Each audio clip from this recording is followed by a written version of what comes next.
All the talking is finally said and done. Hasn't there been a lot of that going on? Welcome to the greatest show on earth. That's right.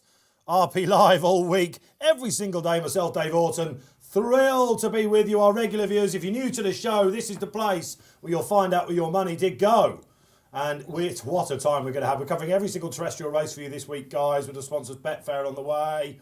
We will be educating you about the exchange, of course, getting all the best stuff on the sports, but we'll be beaming into the track to speak to our roving reporters. We've got colour coming out. Great talent for you all week. It's interactive, this show. Let us know you're out there. I've watched the chat box so far. If you're on YouTube, like and subscribe, get involved. That's the way you can get your shout-outs. We've got loads of time, obviously, in between races. Who has had a blinder with the Accas? Let us know. Who's got some horror stories out there? Are you going to the track? Let us know where you're going to be watching this week. You could take us along, of course. You could do it on Facebook Live. And, of course, anything on Twitter. Hashtag RP Live. Whoa! We are off and running. 1:30 then kicks off with the Supreme for the Ages. I've got a panel for the ages. And let me tell you, we've got two of the craziest minds in the racing world joining us. Brendan Duke comes over from the Curra Conjurer Junior. Can I call you that? Yeah, I'll take it, yeah. You can do what you want. It's your show, really. Well, actually, listen, it really isn't, believe it or not. I'm hoping that you'll make it your show. It's great to have you with us, Brendan. Oh, thanks very much. I was just sitting here thinking, in many ways in life, I think we're all like corks in a stream, aren't we? And this year, I wasn't going to Cheltenham, but I find myself in England during Cheltenham week, but not in Cheltenham. But here, I'm delighted to be here. And of course, you've probably watched this show quite a bit, and you think, oh, imagine what it must be like in there with Orton shouting along. And all of a sudden, it's coming real. And to your left, the other crazy mind of racing, you've already started off on a controversial note last night, haven't you, man? G-Rod, the Big Bear is back. What's controversial about last night? Well, we're not even going to get to Honeysuckle, are we? I mean, you did a feature show in the know last night, didn't you? And basically, you blew Twitter up again by saying, what was the actual line? That she won't win. No, you said, I'm quite confident she's getting beat. Yeah. And it's fair to say... The market agrees, don't they? You what? The market agrees, doesn't it? It's on the slide, isn't it? The great Honeysuckle. I mean, she deserves the roar, doesn't she? I was watching Good Morning Cheltenham this morning. It's a great start to that, isn't it? Kills was on there. He said, I'm desperate for her to get the roar, but at the same time, something... What, Kills? Yeah. He's not sentimental, is he? He is, you know he is, really. Is he really? Deep down. But of course He's a big softie, is he? We will be telling you how to play that race. As you can see, there's already a few opinions. Now, all this week, we're going to beam into Betfair's Dublin office, and I'm thrilled to say Alan Conway joins the show. Alan, welcome back, my man. Look at that. Ready to go. Crowds are back. Spring is in the air. Let's get a few wins. The best smile in racing joins us. Look at those ivories. Absolutely fantastic. Alan, you're going to be placing the trades for us, of course, highlighting the exchange. We're going to play for charity along the way. Some week, man. Great to have you on board. Oh, it's brilliant, isn't it? It is the greatest week of the year. And as you said, hopefully we're able to get a few winners, point people in the right direction, and hopefully get a few bob in the kitty for charity. But brilliant, and just can't wait to get started. Let's stick with you, Alan, of course. You are basically Neo of the exchange this week for us. In the Matrix, of course. What price is Honeysuckle, the great mare, at the moment to rein in her champion hurdle success? Incredibly, if you had said this about 2 or 3 weeks ago, she's 1.81 on the exchange to win another champion hurdle. It's incredible, isn't it? I suppose that's one of the stories of the day, the weakness of her. And it's getting to the stage, is she, where she's becoming a bit of a backable prize, isn't she? Like, you can say about Appreciate It, he's a year off. How good is he going to be? The likes of Zana here down the line as well have run behind her the last couple of occasions, but she's a brilliant mare, isn't she? And sometimes it might just be a bit obvious, is it, just to stick with her? And she's going to be very tough to beat, but it's shaping up to be an intriguing race on the exchange, but a brilliant one to watch. Okay, let's quite right, Alan, set the tone then before we go and get the lucky 15 out the way for the day. Gee, what is it that really makes you want to take her on? Well, first up, she's the wrong price, isn't she? She was the wrong price. Yeah, she's still the wrong price. What is the right price? God, there's a question. Right price, I think, is between 5 to 4 and 13 to 8. She's got £8 in hand on Racing Post ratings, I think it is, on her best form. That is the key, Dave. Are we going to see the best Honeysuckle today? If we do, she'll win. Or are we going to see the Honeysuckle we've seen twice this season? I think if she turns up in the form we've seen of this season, she won't win. Well, he's quite confident of that happening, he says. Right, I'm not really sure what's wrong with her form this season, though. She was more impressive in the Hatton's Grace in Fairyhouse this time. Finally, some balance, people will be saying. How was she more impressive? Well, she fell in the previous year. From Listen, let's get a social up. Look at that, the Commander's on. Commander, opening the week. You've got the honour. And you said, Brendan is a legend. The Duke is a legend. Happy days. Oh, right, that's very decent of CMDR, yes. Commander, it's a guy called Commander Van Rorik. I assume that's you out there.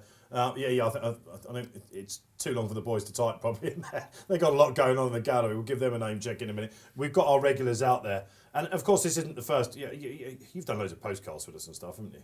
Oh, with G-Rod. Yeah. Oh yeah. You know, I've had a media apprenticeship. Yeah. I'm kind of retired at the moment, but I've been dragged out of retirement for one last job. And that always goes well, right? Never go back. It's going to be some fun along the way. So 1 vote for Honeysuckle, 1 dead against. Yeah, is that how we're playing it? Yeah. I mean, it takes some imagination to take her on, and there is a 45% chance, according to the market, that she won't win. But I would really struggle to take her. I don't really see much wrong with her form this season. I thought she pulled up a little bit in Leopardstown, but could you make the case, Dave, that she keeps getting to the front too soon in her races? Possibly. I mean, she has a little bit of a habit of stopping in front. Now, I'm giving her credit for something she hasn't achieved. It's a dangerous game, and I respect people who take on odds-on shots, because there's very few odds-on shots this week that I don't think will win. Yeah, okay, all right. Well, listen, 1-1. Find out what me and Alan think as it goes on. But with T-minus 20 minutes for the supreme of the ages, are you with Constitution Hill? Are you with Dysart, Dynamo? Are you with something a bit more left field? I mean, who would have thought in the midwinter, coming up to Christmas, that John Bond wouldn't have been favourite for this, the way that he'd gone through the season and the drums were beating away. Look, we've got the wide camera back for the week. This is the place to be for real-time action and raucous analysis. Look, there you go as well. There's your limited time off. We've been pushing this in the last couple of weeks or two. It's crazy. It's madness. $9.99 for your first month, basically. If you're not subscribed to the Members Club, get involved. You get absolutely everything. You get to read the weird and crazy ramblings of the man to my 2 left down the door and all that sort of stuff. And the front page, unlimited access there. It's usually 35 something, isn't it? So there you go. Get involved with that as well. So look, we're off and running. Absolutely thrilled to be so. Should we go to Alan then? Is there a lucky 15, Alan, for the day for punters out there? There is indeed. Into Graeme's horror, I'm going to throw Honeysuckle into the mix as well. So kicking off, we're going to tackle the Supreme Novices Hurdle. A cracking race, and interesting now, the money is coming in droves for Constitution Hill. 3.25 now. It's gone fav ahead of Dysart Dynamo. Dysart Dynamo is going to be the start of my lucky 15. He was visually very, very impressive in the Moscow Fire last time out. If you just watched the race without the commentary, you'd be wondering what kind of freak the horse was. Travelled unbelievably well and beat a very, very strong field. So he's going to be my first leg of it. In the Arkle, for the second leg, I'm going to stick with Riviere de Tel. Has placed on a couple of occasions, was arguably unlucky not to get the grade 1 at Leopardstown in the Stewards Room. There was a long Stewards Aquarium, and Blue Lord came across her on the home straight. So I'm going to stick with her to run another solid race. Honeysuckle in the Champion Hurdle. As Brendan pointed out, like she has an unbelievable record. I think people are maybe trying to find holes in what's a brilliant champion. So she's going to be the third leg. And then to round off in the Mayor's Hurdle, I'm hoping Gordon Elliott can have bookend a good day with Queensbrook in the Mayor's Hurdle. So that is going to be my lucky 15 for the afternoon. I love it, Alan. Thank you very much. The first one of the day then. And listen, safe gambling out there. It's a massive week ahead. And you just want to play it simple. Again, if you're not sure, you don't have to play in every single race. There will be a lot of people, Brendan, wanting to play in every single race. It's just a case of keeping your stake sensible then, isn't it? Yeah, well, I mean, it's easy to do because you're getting big prices about horses that have good brand recognition, and you get swept up in the whole thing. I've tried to do that. I've only backed 4 horses so far. 2 of them are in the one race. But I might have a few bets as the day goes on because it's easy enough to get swept up. Should we start off with the Supreme then? Should we get cracking? Oh yeah. Now this is one that you so far have got right, isn't it?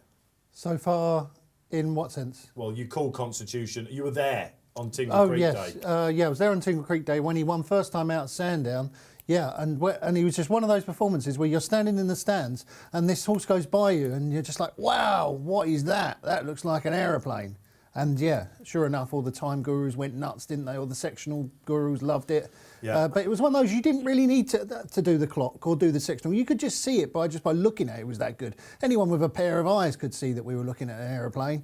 And then, of course, he went and I think he ran even faster, didn't he, in the Tolworth on heavy ground. His sectionals in the final 2 furlongs of that race in the Tolworth were off the scale good.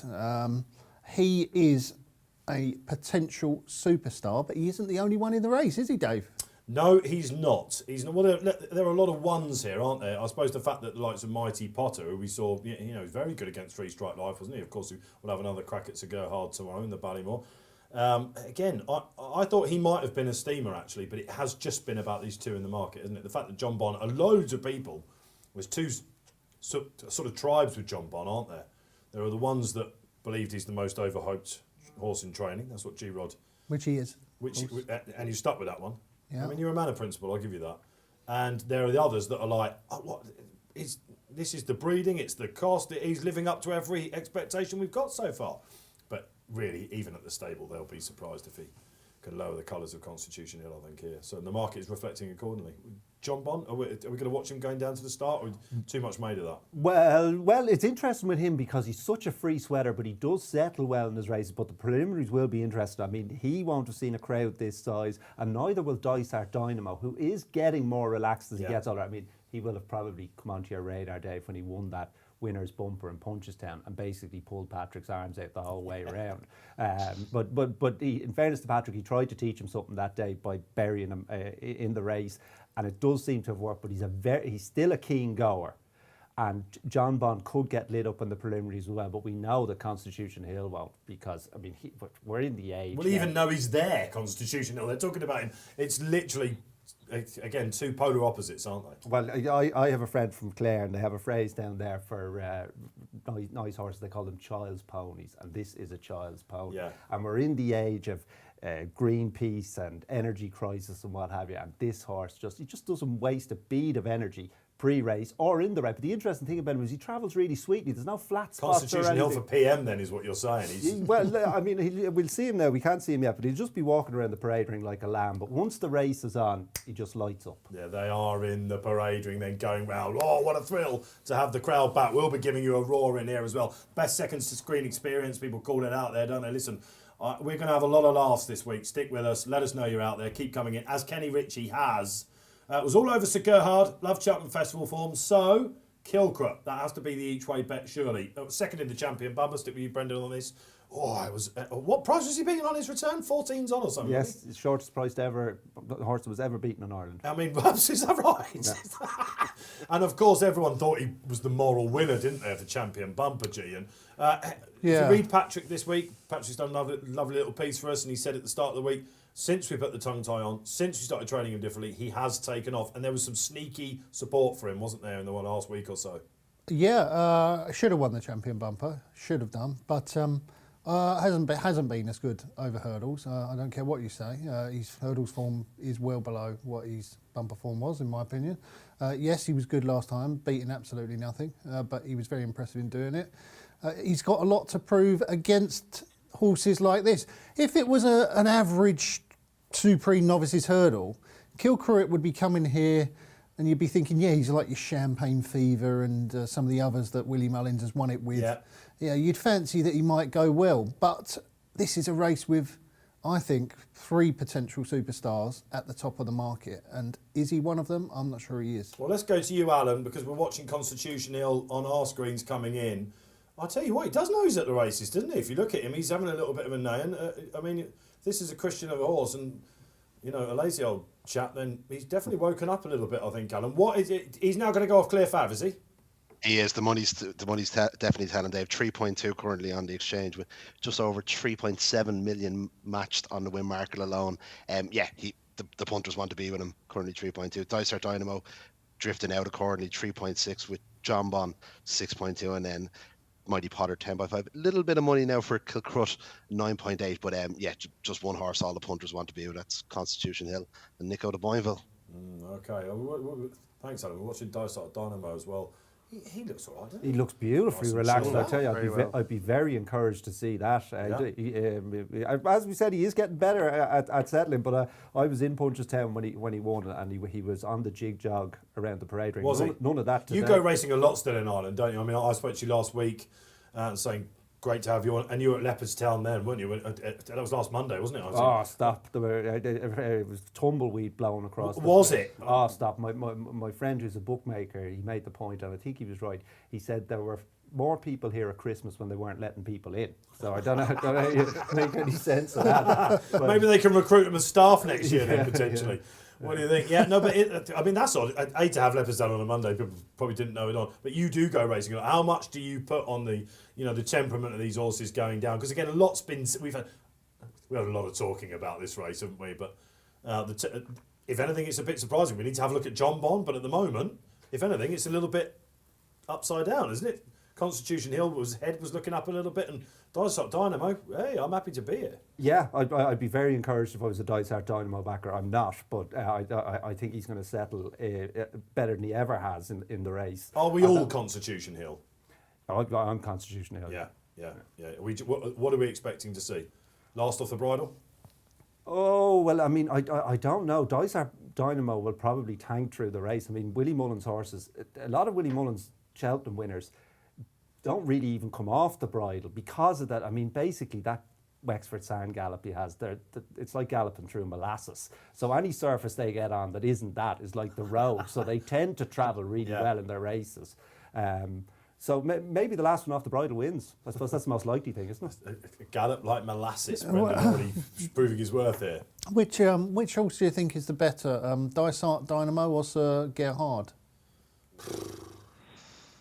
A lot of Sir out there. Sir Gerhard, I'd say. If a gun to my head, like he wasn't that impressive at the Dublin Racing Festival, but Willie's kind of made a few suggestions as why he wasn't. He went out in front, didn't he, and seemed to toss a little bit. But they've always thought a lot of Sir Gerhard, hasn't he? And I think from the outside, maybe Dysart Dynamo's come along, and they've kind of realised he's a very good horse. He probably did already, but you hear of a lot of Willie's horses that a lot's expected of them before they even reach the track. But it seems, Dysart Dynamo's maybe just caught them a little bit by surprise. But if it were me, you'd love to own a leg in either of them, would you? Now you're splitting hairs between how good they are. Well, absolutely. There you are. So look, let's get your bet on, Alan. Let's do that, shall we? We know you've placed your lucky 15. I've talked a little bit. Have I made you miss the price on Constitution Hill, or are you looking elsewhere? No, I'm sticking with him. Still 3.2 now, and the money's continued to pour in. 3.83 million matched on the win market as well. So we're going to start off, as Dave said, small stakes, always gamble responsibly. So 25 win on Constitution Hill to get us off to a very, very good start. I absolutely love it. Fools seldom differ is what I often say. And we're going in, head down, on the first race. Everyone's probably watching this show. I can't wait to see the variety of tips that they're putting up for the Supreme. And here we are. Are we surprised he's not sub 2 to 1 then, is what I really mean to say. Are we surprised that he's not, that they've really gone for this chap? Is it just the presence of Dysart that's holding that price up? Yeah, and it's a good race, isn't it? It's a good race. Let's get another social up. Enzo Hardware comes on. There's a name. All the talking are over now, boys. Absolutely. Yes, look at that crowd. We're watching it as well. Yeah. A sea of heads. My goodness me. It's a long time since I went to a festival, actually. Never mind COVID. It's pre that as well. I was always, beavering away in the studio. And I love going to the November meeting. That was always my one. I found it a bit of a scrum, Cheltenham, especially Gold Cup day towards the end. We'll talk loads about the social side. We're going to bring you loads of social interaction, talking about what it's like. We're going to speak to race goers down there, get you all the colour from the track. But this is one you'd make an exception of today. It would be just to stand there in the sunshine and go, we're back. Absolutely. Yeah, it reminds me of when Like a Butterfly won after the foot and mouth. When Never know where he's going, but I think I've got this one. I forgot about foot and mouth. Yeah, foot and mouth. 2002, wasn't it? Chris 2001, Cook I did a think it great was. piece for us about the... And when everyone returned on 2002, I think Like a Butterfly was a red-hot favourite for the Supreme Novices Hurdle. And the roar when she came home in front was absolutely out of this world because everyone had missed it over the last 2 years. And it's just going to be like that in this race, particularly if the hot favourite Constitution Hill comes there swinging on the bridle. You'll hear the roar go up. Yeah. Are we going to do the Raw? The Raw. We have to do the Raw. All right, I mean, okay. You know, we need our own Raw. Feel sympathy for us out there, people. We need to hear your Raw. We want to hear it coming through the channels as well.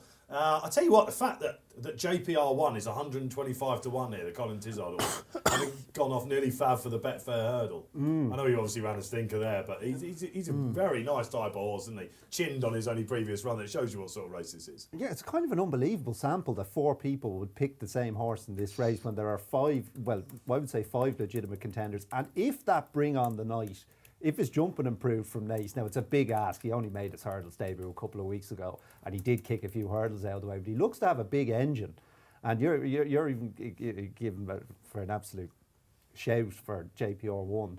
So I mean, some race for the 4 of us to all have that sort of a consensus is strange. And I have to say, the betting has slightly surprised me. I expected Dysart to go off Fav just because of Willie Mullins, but the Constitution believers are out there. Oh man, absolutely. I drive past Constitution Hill as well on my way into work. I've had this conversation with you. You didn't believe me, did you? No. It's by Buckingham Palace, Brendan. Oh. And you know, Duke of Wellington Place is there. It's a beautiful place to drive down. It's one of Is the that where best you roads in live London. down that way, Dave? No, I don't live there. I live in Buckinghamshire. You know that I'm a Shire kid. I'm one of the privileged few. But listen, I started feeling it then. I was like, this is written in the stars. I can see it. And we had Jerry McGrath in here on Saturday. It was a great show for our regular viewers out there, and he gave us some real peace. And I drilled him as much as I could because, you know, you talk to these guys off air, don't you? And they'll tell you the real deal. They don't want to upset anyone by coming in because they've got John Bond in there as well and other owners and things like that. But you could just, man, this guy's been doing some stuff that they're expecting win. Just, nothing less than a win for Constitution. It will be a bad week for them, even if Shishkin goes and wins by half. Yeah, he's the next Henderson superstar. They're talking about is he champion not? hurdle next year, aren't they? Yeah. Which is interesting because before he made his debut, they said he doesn't do a tap at home. Yeah. So obviously he's just come alive for racing, and now he's a better workhorse. So all the signs are great. And as you said, the 4 of us couldn't possibly be wrong. How could that happen? Absolutely not. Isn't it great to have the Duke with us? Isn't it great to have you watching out there? The numbers always go crazy through Cheltenham. Alan Conway, let's go to you then in the Dublin office. This new Betfair office, they spent a few money on it. Alan out there, I hope you're doing it justice, man. I even got the free scarves for today, Dave, as well. What about the socks? Have you got socks? I went down to Paul Nichols, had that lovely chat with him, and everyone's wearing Betfair socks.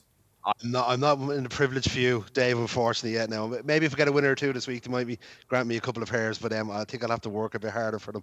Yeah. So, all right, okay. But, Where are they going next with those socks and what comes after? Well, probably pants, isn't it? And all that sort of thing. Betfair Probably, you know, the rest, you know, vest. You wear a vest. Are we a vest man? You wear a vest, don't you? You look like a vest man. String vest. I probably should back in the do. day. Probably should do. You've had a shave, haven't you? Haircut. You're on form this week. I'm up for it. I'm up for it, Dave. I can't wait. I recognise you last night on the Yeah, I'm really up for it. Yeah. Yeah, all right, okay. What could possibly go wrong? They're down the start, guys. Let's get a bit serious now. 2 horses I wanted to have a look at: Dysart Dynamo and also the John Bon. How have they taken it? Kilcrook looks like he's been on his toes. Mighty Potter away from the rest at the moment. G, have you got your paddock eyes on? My paddock eyes. I'm not a great paddock judge, am I? Have you got your contacts in? I've noticed. I do have my contacts. The famous goggles. Yeah, are the not here. goggles are gone. Obviously, it's big. You know, we've got to step it up for the festival. Jig jogging around, isn't he, Mighty Potter? He's just taking the hood off. He had the red hood on going down. He's taking the heat off everyone else, isn't he? He's taking the heat off everyone. Mighty Potter. No one's looking at John Bond. No one's looking at Dysart because Mighty Potter's having a bit of a freak out. This is the arena of He's a arenas. bit sweaty, old John Bond. Well, this is when Does I he spoke get to like Nicky that? last week. He said, "Look, this is going to happen. I'm not going to get."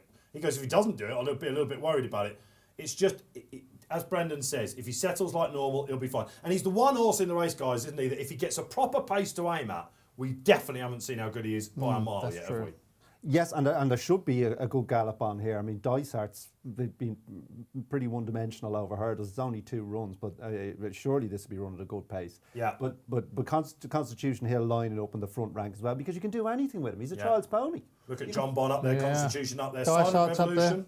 He's got some interesting form, Silent Revolution. Nicholson's not expecting him to Here we win. go, but- Dave. How many? What's the spread on full starts this week? Oh, don't go there.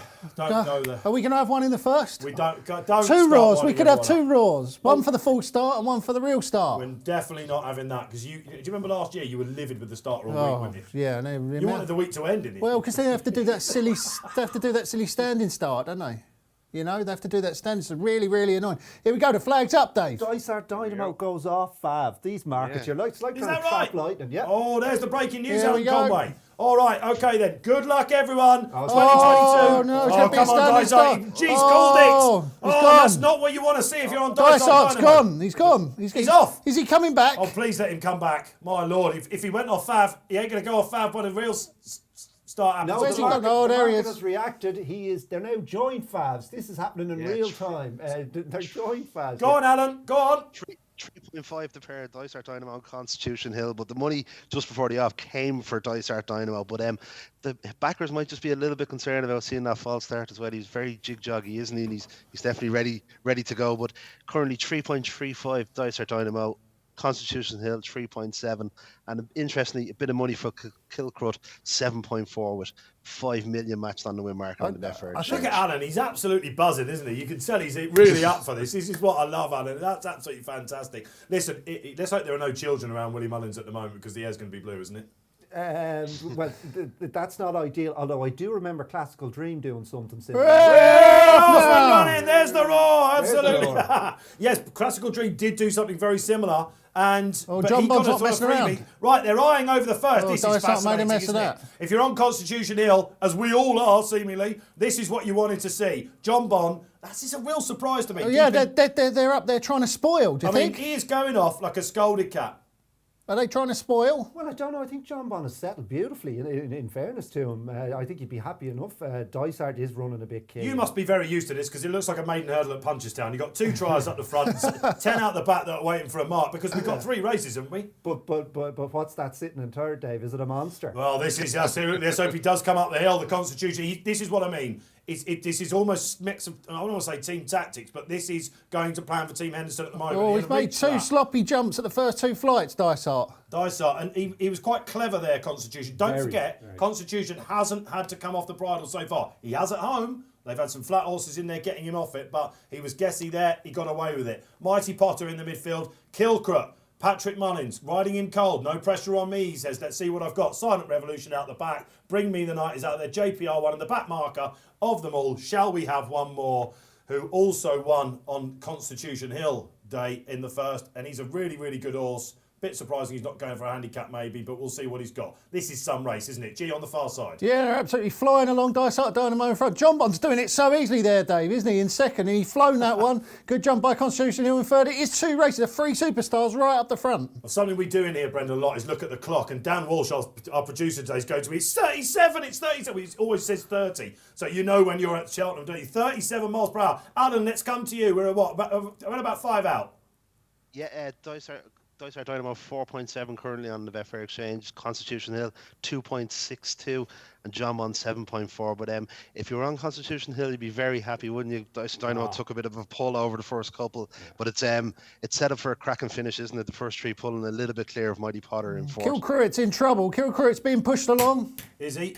I'll tell you what, Silent Revolution, he's definitely the first crack. He's a big outsider, of course. But The big 3, Dave. this is interesting, isn't it? Because on the far side, Paul Town is absolutely desperate. What you don't want, we say it all the time in the studio, is to get taken on as a front runner. Now Nico de Boinville, not going to let him get away. John Bond's still going really going well. well, John Bond, yeah. Who else is crap? Mighty Potter has not turned up whatsoever. He looked a bit dodgy at the start, didn't he? This has been a 3-horse race a long way out, guys, and it's still Dysart. And look at Constitution. What's he got? This is going to be fascinating. Here he isn't it? comes. Here we go. Come on then, G. What do you reckon? I think Constitution's going really well, Dave. He's doing half speed just on the outside, just sneaking in between them now. Bring Me the Night, totally unexposed. He's creeping into it. Could he have a... Oh, Dynamo's gone. Oh, he took a crashing fall there. Thank goodness he's up. Constitution Hill. Terrible start. Terrible start for Team Mullins. John Bond, Nicky Henderson, 1-2 turning in. big guns. Kilcook trying. Now all of a sudden Patrick Mullins is like, hang on a minute, I better get one on the board here.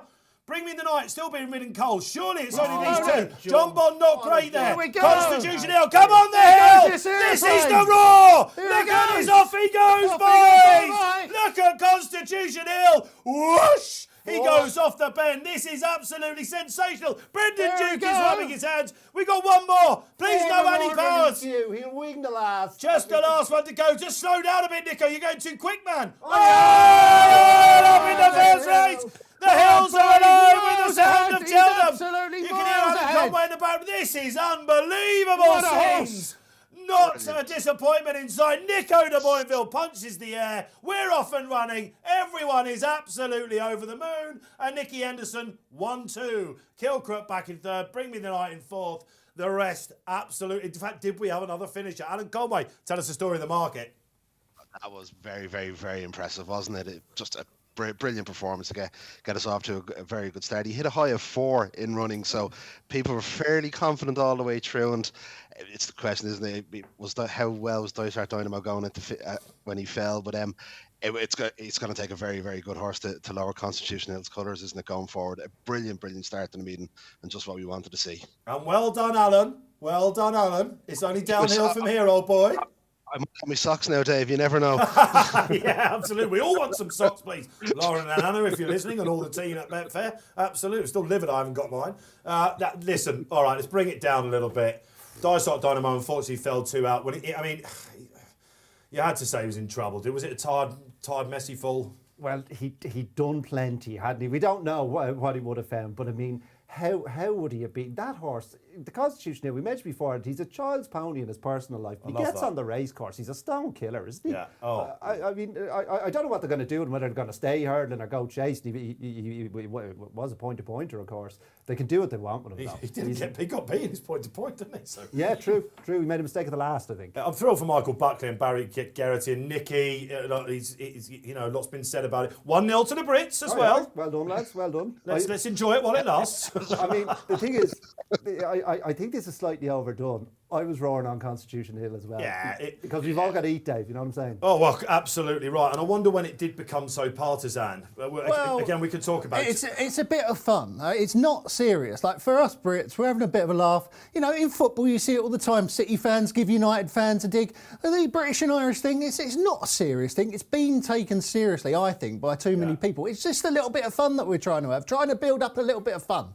Look at that. Damon Moffat. Damon, great to have you back with us for the week. We've been hearing Damon loads, I imagine. 1-0 England. Have it, says Damon. Absolutely great.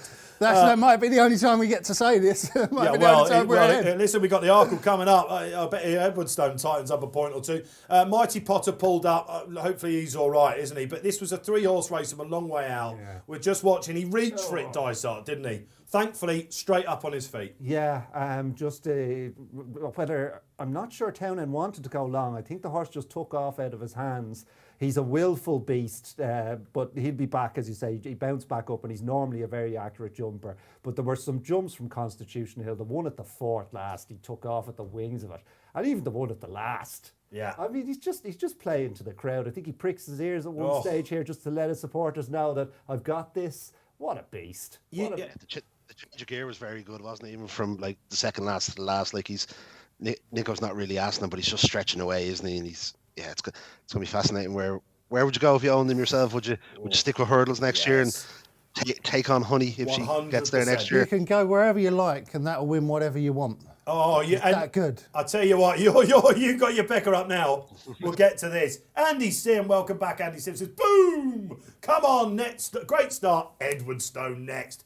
The Arkle coming up then around about 2 o'clock, isn't it? We can't listen. I could just talk about him all afternoon now.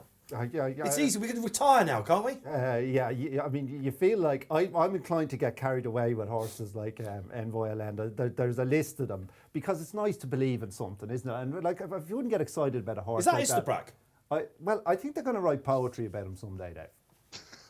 And I've got a feeling the man who might be doing it might be sitting in the middle of this studio right now. Put your hand up, Brendan. I know you're good with words as well. You can do it. Well, that is the most impressive novice performance at Cheltenham in years, is it not? Yeah. It's more impressive tan Bob Ollinger. Yeah, I mean, appreciate it when it by half the track last year. But obviously, Blue Lord was a fall. About to see Blue Lord come out. Let's not forget, going into that race, we were saying this is a supreme for the ages. Isn't it interesting how they put pressure on him before running here, saying about the champion hurdle?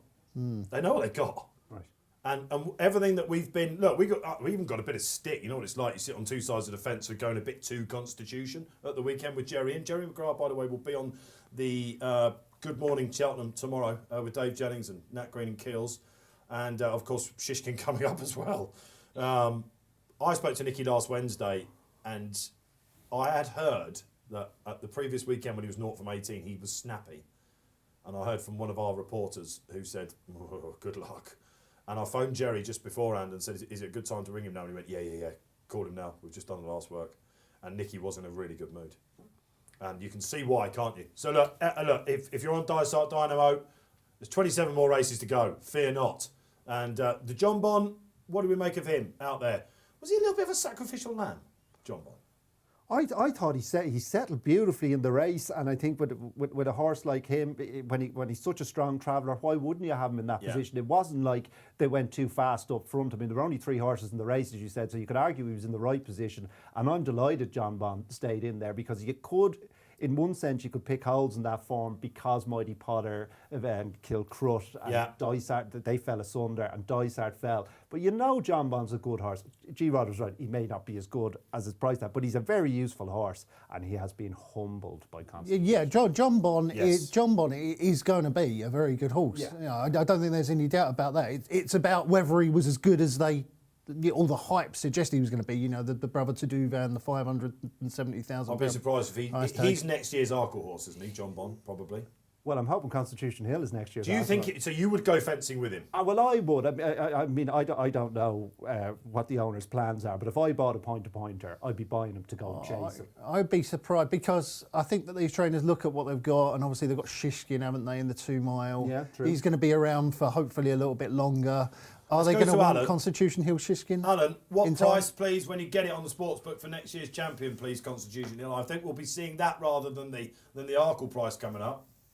Yeah, definitely. Once we get the updated price, we'll feed them through to you. But it's an interesting conversation, isn't it? Now, as soon as you win a kind of a Supreme, your first kind of instinct is to go and have us chasing, isn't it? It seems no one really wants to win a champion hurdle anymore, if that kind of makes sense. You know, like, you just, as soon as you win, you're like, oh yeah, he'd be a better chaser as well. But you wouldn't mind seeing the Constitution versus Honeysuckle, would you, over 2 miles of good ground? It'd be another clash for the ages. Well, she's coming up, of course, the Queen. But well, listen, we said it was the race of the festival before Christmas, didn't we?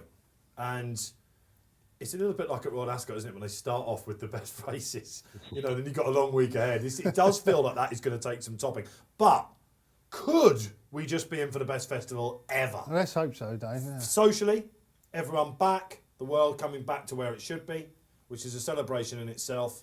Magic. Look, we've got big things going on in the world as well. There's a lot of worries out there still, but this is about lifting spirits, and horse racing will do its part this week. And I'm thrilled for everyone that we've just seen a performance like that. And even if you didn't win on the race, 27 others, you had to be impressed with that. Let's hear from you then out there. Champion hurdle or next year's Arkle? Or should he be?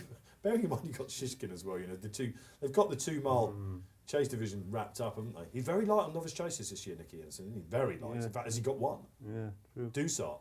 We should mention Kilcrud. I said he blew out. He stuck on. He was only beating 2 lengths for third. Now, I know you can pick up the pieces off that strong gallop. Yeah. But maybe a horse with a future over further. They'd be encouraged by that. He wants further, doesn't he? Yeah, he does. He struggled to go that pace. And maybe a bit more juice.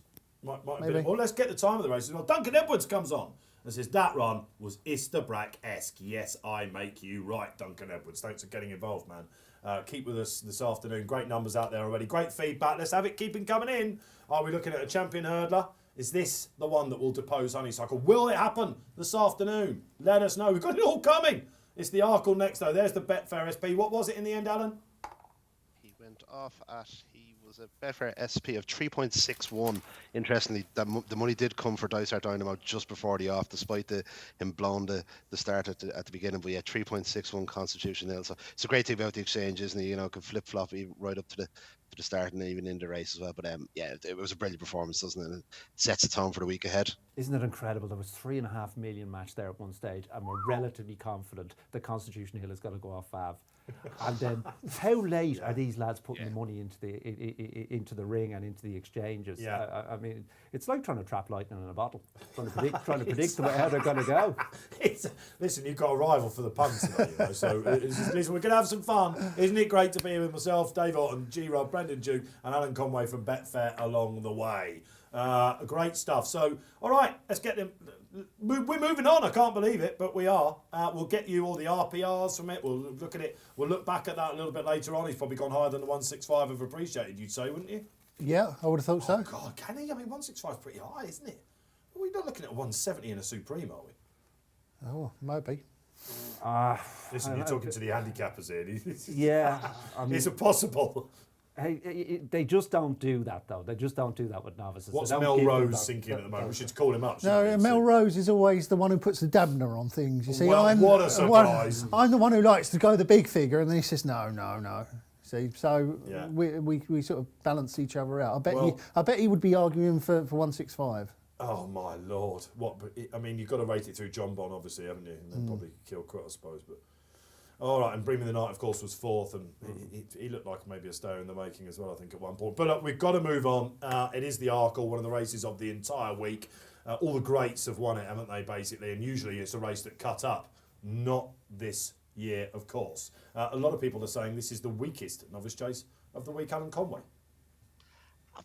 You can look at it two ways, Dave, couldn't you? It is very competitive, as you said, and Edwardstown currently heads are betting on the Betfair Exchange at 3.95 with Riviere de Tel 5.3, Blue Lord 6.6, and Hold On Colours at 8.2. And I should just mention on the Betfair Sportsbook, you get money back as a free bet if you lose in this particular race as well. So on the Betfair Sportsbook, just something to look out for as well. But it's a very competitive race, and Edwardstown has done nothing wrong. Riviere de Tel and Blue Lord knocked heads at Leopardstown, and Hold On Colours fell in that particular race. Horse I like that I'm going to do in the place market is Saint Sam. He ran third behind Blue Lord and Riviere de Tel at the Dublin Racing Festival as well. Very competitive race, but I just think Saint Sam might just run a big race and into the place. So I'm going to put £20 on Saint Sam in the place market, 210 at Cheltenham to keep the ball rolling. Marvellous. You're following in Paul Keeley, who poor old Keels has been wheeled out everywhere, hasn't he? And he's been saying the words Saint and Sam together now for about 2 or 3 weeks. But he likes it. Where are we sitting on this? Are we being partisan this time, or are we? Well, I haven't had a bet, so I should preface that. If I was having a bet, We want to know who you would have bet. If I was having a bet, it'd be Edwardstown. Yeah. Okay. I know ideally maybe his ideal trip is 2.5 miles. He's only high 140s over herds, but he is a wicked jumper, and this race promises to be run at a real strong pace. I mean, there are lots of pace options. I suppose Magic Days and St. Sam are the obvious ones to go on. I thought it was a highly competitive renewal. He just wasn't big enough for me to back him, but if you gave me a free bet, I'd put it on Edwardstown. Yes. Okay. So Edwardstown for Brendan. And what has stopped you from backing him then?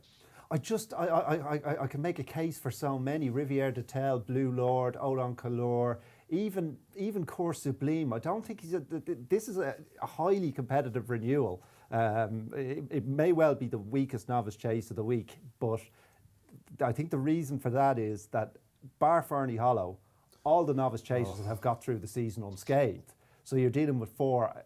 There shouldn't really be 4 novice chasers at Cheltenham, but they've got away with it this year because there is a lot of depth in the races. Interestingly, we've not even mentioned the Turners yet on Thursday, have we? We'll get to that when we've got a bit of time. But that's a deep match, though, isn't it? I know it's a match. Should we do it now? But it's well, yeah. Should we do it now? So 4 runners basically in the Turners. Alan, I heard you sighing there. I'll come to you with this. No British horse in the Turners, the Marsh or the JLT as you might well know it. Of course, won by Chantry House last year. It's that race basically. But we do have the matchup, and Brendan's right in his point. And I said to you in the lift on the way up, when I was welcoming you in, for years we've been bemoaning social runners. Get these social runners out the way of the class. They do it on the flat, they do it on the jumps, national, all that sort of thing. Get out the way of the good horses. We don't want to bring them down. In fact, there was like a couple of years, a lot of owners moaning about it, weren't they? What's this rag doing in the race? And that sort of thing. Now all of a sudden, we've got no social runners, and we're left with 4 in the Marsh. Alan, I'll come to you for a betting spectacle. If one of them steps on a stone, God forbid, it's a disaster, isn't it? It is. Like, I'm just looking at our sportsbook price now. Like, we've Bob Ollinger in at 9 to 10, and then Gallop in the Champs at 10 to 11. So it's incredible, isn't it? Like, it's a shade disappointing that it's happening at the festival, isn't it? Like, you kind of accept throughout the year that horses aren't going to take each other on, be it on a wet Saturday in November as well. But you just hope once you get to this point of the year, the horses will, kind of step up and take each other on. And it's the same thing with the kind of 5-day festival argument as well, isn't it? It's just a little bit of dilution, isn't it? You'd love to see like kind of the 2.5 milers take each other on as well. And it should be a brilliant race. Like it'd be brilliant to see Bob and Gallup and Deschamps go head to head. But it's, I suppose, if from an outsider, if you're trying to get someone into to look at Cheltenham and racing as a spectacle as well, if you're saying your championship race is just 4 runners as well, and particularly no British runners as well, I wonder if that's the kind of the first. It can't be too many times that a British Grade 1 doesn't have a British runner, and so it'll be a great, fascinating race, but kind of a shade disappointing that it's just a 4. Yeah, it's obviously very early days on the exchange, isn't it, there? But I'd be surprised if it's not 100 bar, basically. Those two are as good as Boston and El Barra are. Mullins has got 2 in there, which is quite interesting, I suppose, isn't it? Well, I mean, El Barra was impressive during the week, and I suppose it was just sticking. From a tactics point of view, I mean, is Gallopin just going to go on? Is that what we're thinking? Oh, well, Gallopin just goes on. Well, he'll have to. He can't beat Bob for speed, can he? We're not going to see what we saw in the Supreme, basically. It's not going to be, El Barra is a rich horse, isn't he? And Rich is probably saying, I want Moles to run there, but I don't know. Why would someone not turn up for the prize money, says Dan Walsh, I presume? Absolutely. I mean, that is crazy, isn't it? We've got 6 in the National Hunt Chase as well. Bigger things to worry about in life than going crazy about this sort of stuff at the moment. But it is a bit of a disgrace, isn't it? Yeah, the horses are just not there, are they? There are too many races. We don't need 4 novice chases at the festival. Brendan said that. 3 was fine. And the Irish have got more top-class horses than we have. And, all of ours have looked at the Arkle and gone, that looks easy, we'll have a go at that. Bob Ollinger's in the Turners, so is Gallopin, Deschamps. Well, we don't fancy that much because we can't beat those. Yeah, picking and choose, a bit like Willie Mullins does this, doesn't he? He does it every year. He says, like I think he's done it with Sir Gerhard, to be honest. I think he looked at Sir Gerhard and thought, well, he's my best novice. I can almost secure a win, or get one on the board by taking him to the Ballymore, where he doesn't have to face Constitution Hill and John Bon. And I just think the British trainers have done the same. They've gone, oh, that Arkle looks winnable, and we've got a decent sized field Arkle as a result. But no one wanted to take on Bob Ollinger, and when Gallopin Deschamps was confirmed, I think that was the final straw. Everyone went, well, even if Bob Ollinger underperforms, we've then got to beat Gallopin Deschamps. So what's the point in taking them on? There has been a little bit of that by defeatist attitude, hasn't there? Like, shall we run? Like Paul Nicholls, I've heard him say a few times already. We might wait for entry with this. We might wait for. He doesn't want to take him on. I mean, Pic Dory. I spoke to him about that actually. And it was probably never going to turn up at Cheltenham. But surely, if he'd had known a month ago that this was, you'd be running Pic Dory, wouldn't you? What you got to lose? I don't know. Anyway, look, we digress slightly. I guess that the worry happened when Gavin Yacco of Gav Conrails was supplemented for this race, the Arkle, coming up. Yeah. He said, well, if you're going to run in one, this is it. So he's a 22-1 shot, but he's been supplemented. All right, let's concentrate on the runners then.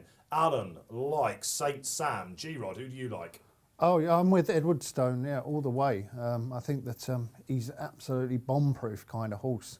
You can just do anything with him, really. You can stick him anywhere. He goes around any track. He jumps well. He travels well. And he reminds me of an awful lot of horses in the past that come to Cheltenham and they don't have a huge reputation behind them, but they win races, and then when they get to Cheltenham, they often win. You can reel them off. Like Vorper Steady is the horse he reminds me of most. Just used to turn up at Cheltenham. Wasn't an outstanding horse, but he won races. Dodging Bullets, do you remember him? Yeah. He had a season where he won every single two, and then they got to Cheltenham and everyone went, he's not that good, and he still won because he just wins races. Sire de Grugy was another one who won all the big races, and then he got to Cheltenham and everyone went, well, it'll be different kettle, and then he won. And Edwardstone is that sort of horse. You can set your watch by him. He is going to run RPRs mid 160s. Well, having thought that I was going to be with him for a long time, I took myself off him. He's run to the exact same RPR on his last 3 starts. 164. Yeah. None of these got close to that. Third time lucky's not even turning up. Do Your Job was the one at Kempton's. Well, I don't know. You think 164 is too high? You think 164 is too high? I think something might go bigger than 164. Right, okay. Well, yeah, the one thing I think you can guarantee here is that Edwardstone is going to run to 164. And the question is there anything in the race that can get there? Well, it is the biggest figure amongst them. Blue Lord, of course, on his penultimate start. He would have been beaten, wouldn't he? I think I'm really surprised that Blue Lord is the price he is. I'll tell you what, Edwardstone has got to be sizing Europe, the last 8-year-old to win. Don't know how much you're talking to about that. It's a bit harsh to say he's a second season novice because he obviously didn't complete, did he, on his first start last year? But he is a second season novice. What I'm saying is he's got a lot of mileage under him. You know, I don't think we've seen the best of Blue Lord. I don't think we saw the best of him last time at Epsom at Dublin Racing Festival. They went off a cracker's pace there. And I just don't know. I'm not sure. I am surprised that Riviere Detel is being fancied to reverse that form. I know that she had some hard luck against her late in the day, but she's £5 worse off. So I don't know, or £4 or whatever it is. 5-year-old fillies just don't win Arkles. I don't think they're that good, those two, Riviere Detel and Blue Lord. I don't think that is the right line of form. What worries me about Blue Lord, who I have put up, what worries me about him is that you've got O and Colour in here. Again, I know it's a different owner, but when Mullins tends to run St. Sam, when he runs 2 or 3, it makes me worry a bit. And they have gone very negative on Blue Lord all of a sudden. He would have been second to Appreciate, of course, if he stood up. Yes, and he settles a lot better over fences than Correct. he did over hurdles. He gives himself a real chance at these races. I suppose maybe he's just thinking, oh, well, if Fernie Hollow was in this, he'd have been odds on. Woe is me, and I'll just carpet bomb the race. But I don't see why they would be negative on Blue Lord. He just feels like footpad Mark II to me. Same colours, obviously, but wasn't this the best is a better hurdler, race. was he? And, This is a better race than footpad, the opposition footpad. Do you remember when footpad won? He made that Horlicks of an error. Was it Davy Russell scoring off? God, what was the grey horse, the great grey horse? Oh my goodness! Yeah, I can't I remember know. now. He Yeah, ended up with Elliot and the Morans, didn't he? But, I felt that if Edwardstone was gonna get beat, it was probably going to be like one of those bigger price ones that could suddenly step up out of nowhere, like Magic Days. well, or, he's the one. She's the one, sorry, isn't she? Because or Course of Blind, maybe. I know some good judges that all along have been saying there will be a turn up in the Arkle, and I'm not sure which one it is, but there will be 3 or 4 horses like Course Sublime, you mentioned, Brendan, like Magic Days, maybe even Gabiniaco. I think they'll just be taking some flyers, punters in this a little bit. And there's a great stat that when you have to try and find the Arkle favourite, they always blow out. Obviously, we've had your Simon Sigs, we've had your sprinters. You know, your very obvious ones win, don't they? Yeah, there's been a lot of odds on winners. Shishkin, for yeah, example. a lot of odds on winners recently, but.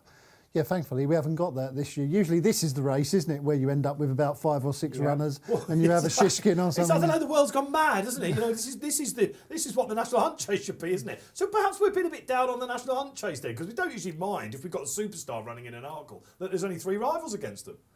Well, it's a very good renewal of the National Hunt Chase as well. They've just been lucky this season with how many quality novice chasers have made it through the season unscathed. Yeah. It's been a top year for the novice chasers, isn't it? Very, very good. And they're all here except for Fernie Hollow, but that doesn't happen very often.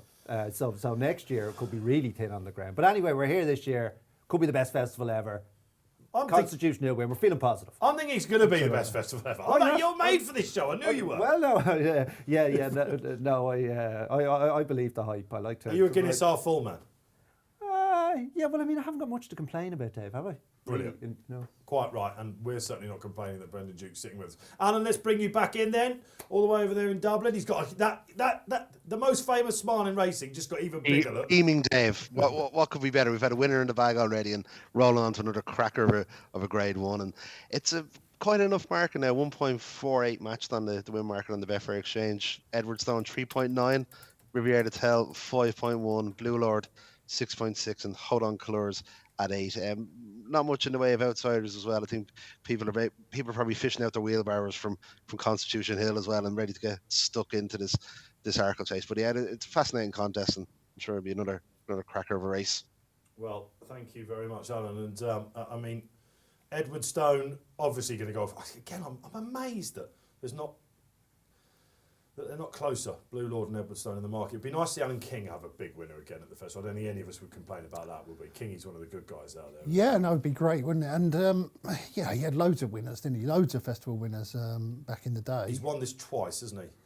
Yeah, he won it with. I want to say Voipor won it. I don't think he did. Oh, My Way to Solzen? No. Yeah, I think Voipor stayed as in My Way to Solzen. Hang on, I've got it somewhere. I've done, like everyone out there, copious amounts of notes. Oh. Very rare. I mean, should we have a chat about your paraphernalia? I have copious amounts very of notes, impressed. but it's all about today. I don't. I can Tomorrow's an issue. Well, I can barely remember what happened yesterday, and I certainly can't remember who Alan King's 2 winners of the Arkle were. So you're on your own there. But if you have any questions about today, There's one. I've got all the answers. We see there, all yeah. sorts of notes. I mean, Natalie Green comes in with like the rainforest. She does. She really does, doesn't she? But you're very succinct. I don't know. That'd be, you could be MI5, I think. You've got code there. You've got very tricky handwriting to read, but it's all for Brendan, I suppose. Fail to prepare, prepare to fail, as a wise Corkman once said. Yes, quite. Absolutely. Absolutely. There you go. We've got that out of the way.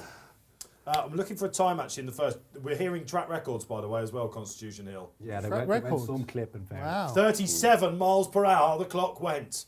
Barry Hall would be falling off his chair if he was here right now. So what was the time for the opener? Do we have it, Dave? It was hand timed apparently. So Hand-timed. there's a poll out there as well, isn't there? People that are watching on YouTube, who will win the champion? Oh, look, 3:30. Nice amount of votes. Really good amount of votes in that so far. We'll show you the fruits of your labours there, I imagine, after the Oracle. Oh, goodness gracious me, I really fancy one of the Ultimate as well. I'm not going to reveal it, but I'm really fancy one of the Ultimate. Well, no, I've had a couple of bets in the Ultimate, but I wouldn't say I really fancied it. Do you know what, Brendan? Sometimes I just see it, and I think Frodon's going to go off like a million, and it'll set it up perfectly for something sitting just off it. Isn't that exciting though when that happens? I won't spoil the surprise because you're kind enough to have me back tomorrow. But I looked at the Coral Cup and saw a horse at 40 to 1. I said, what is this horse doing at 40? I'm really excited I need to know what reveal this it. is. Well, no, I'll tell you tomorrow. I know exactly. We've got Bruce Millington coming back onto the panel tomorrow, which is going to be great. And you and Bruce have sparred a lot, haven't you? So it's going to be like an old team coming back together. Bruce has a lot of love for me. Yeah. He does. To use a boxing metaphor, as you did, he is my corner man. There you go. Absolutely. Yeah, he's ecstatic about tomorrow. He's buzzing. He'll be back on Thursday as well. Nat Green comes in. We've got Mel Rose is coming in on Gold Cup Day. Yeah, Melrose will come in to lower the tone. We won't let him. Don't worry about it. Yeah, there was never a 170 on Constitution Hill. Yeah, it's a track record, Keith, out there. Try and stop that one. Put that one in his. So that is quicker than Shishkin and all of those, is it? All the great Supreme winners. It must be. He's actually on the thread I've got here, Mel Rose. It'll obviously be quicker than Shishkin because that was on really testing ground. But I would suggest the ground is. I know it was fast run racing. We've seen a very, very good winner, but maybe the ground is not soft. Fast by 4.65 seconds. Be surprised. It's quite surprising to see the ground riding like that. It's almost like it's turned on its head, that as well, isn't it? It dries like the Gobi Desert, that place. Though. Now, he said there were soft in places yesterday, but he said there was wind and... God, you said that. I thought you were going to say something else. He said there was wind and sun, so it's because they invested a lot of money in the drainage. It's kind of... They can be hoist by their drainage sometimes as well, because they have to lash the water on it, but... Mel Rose is getting involved on a bit of a heated thread. Is he really? On news desk, yeah. Is he really? He is. That doesn't surprise me. He's already got his first mention. Him and Dave Randall are sort of working out who had the previous record. We think it was Annie Power in 2016. 3 minutes 45.10. This is, I mean, yeah, he's nearly taken a second off it. So, wow. Yeah, wow. There's your 170. I can feel it. Come on, Melrose, if you're out there. Put your This is hat in the ring for exciting, isn't it? 170. Oh, we're only one race in, and we've already seen like the fastest 2 mile run in Cheltenham in history. Absolutely. Let me ask you that though, G-Rod. That's an interesting one. When you're putting your figures on it and you have a race like that was so strongly, like we love Constitution here, I know that, but it was such a strongly run race. He's won by 22 lengths, but that's the maximum you could have won by. So how do you factor that into your figures when you're trying to come up with a number for it? Yeah, it's difficult, isn't it? You're always trying to, I always tend to start off very, very glowing and then sort of Get beaten by the week. Right. yeah, and then and then slowly go back towards the mean, if you know what I mean, because you would be rating this on standards from the past. Yeah. So you'd be looking at what's happened in the last 10, 15, 20 years and rating it on that. But obviously with all winning by 22 lengths, if you rated it purely on standards, you could come off the scale. Yeah. If Edwardstone wins this, okay, and who's favourite for the Ultimate at the minute? Who's favourite for the Ultimate? I think it's that Jeremy horse that Alan? Lucinda Russell trains. Is it Correct Rambler now favourite? No, we have Fleur for Gordon Oh, Elliott, sorry. Okay. and then Fleur. Corrick Rambler second fav Yeah, okay. at Jerry. Right, so still Jerry Fleur, but Peluche. the bookies will be worried about the handicaps this week, won't they? It's the handicaps at the festival that can, they're kind of expecting Sir Gerhardt to win. They're kind of expecting Shishkin. They're kind of expecting something cool. This is your game, of course, wasn't it? It was, yeah, but I mean, again, they normally find a way out of it. I mean, there were 7 odds-on shots last year and only 3 of them won, and I Yeah. thought all of them would win. Is it only, how many have won? Is it 4 of the last 11 have one, isn't it? Or something like Is it? Yeah. Or 7 of the last 11 have been beaten. So So they kind of only need to get one beat a day to bust all the Ackers and Yeah. But Absolutely. the handicaps are really difficult. I mean, I think Betfair are 7 places in the ultimate. I mean, it's not easy to make it pay going 7 places. Chris Cook is down there for us all week. He's got involved on this thread as well. Go on, Alan. Oh, social. Sorry, I thought I saw someone said Alan in my ear. Trevor Meeks comes back on. Gabagnaco, the supplemented Gabagnaco, and Call Sublime for me. Just give us a quick line on Call Sublime and Gabagnaco if you don't mind. Well, of course, Sublime has been unfortunate enough to run into Fernie Hollow on a couple of occasions. Wasn't good enough, but there's no shame in that. We think Fernie Hollow will be odds on in this race. He went and he did it well in Gore and jumped well. He's the highest rated horse in this race over hurdles. Now, I know he did a lot of chances over hurdles in open company, but you could definitely make a case for him. Gabagnaco, I would struggle to make a case for Gabagnaco. I'm not sure he's a warrior. That was a proper curveball, that supplement, wasn't it? You're a big Gav Cromwell fan, we know that. Love I didn't Gav, see yeah. that coming. Yeah, no, he's really good, isn't he? But no, I didn't see it coming, but it did spike my interest when I thought, oh, Gav is supplementing here for Gabagnaco. What's he doing that for, unless he thinks it's going to win? Because Gav is one of those trainers. I don't think he wastes his, his dough. He only went off 9-2 in the Galopin de Champs race last year. Just checking that. He didn't get any further than the first. No, he was very strongly fancied, wasn't he? So what I'm saying is, that, I don't know, is Gav Cromwell becoming one of these? Well, maybe already is established. Like just turn, a bit like John Joe used to be considered. Nothing in January, and then all of a sudden, hello, stable form, and bang at Cheltenham. Well, I think I might be wrong, but in my memory is that his stable has been in form for about 3 years, and then, as you say, they did definitely have a lull for. Yeah. He's had a pretty ordinary winter generally, but encouragingly, the horses are roaring back to form the last week or so. That Vanillier in the Albert Bar, I still visually you watch that. Where's that come from? He's got that sort of performance in him. Of course, he's got a lot of strongly fancied horses in the week. Gav Cromwell, that's for sure. Let's get the social up again. Hakuna Matata comes on and says, oh, en couleur each way. Now, this one I am reaching for. A last time out faller in the Arkle. Come on, man. That is a wild threat. He's no Moscow Flyer, is that what you're saying? Yeah, exactly. Right, That is the last one, isn't it? Yes. It was a silly fall he took in Leopardstown. He just clipped the top, couldn't get his landing gear out. But an F is an F, right? I backed him in that race. An F is an F, but he jumped really well over Christmas. At Christmas, should I say? Gentleman to me is a pretty good horse, isn't he? That he beat. Very much so. Very much so.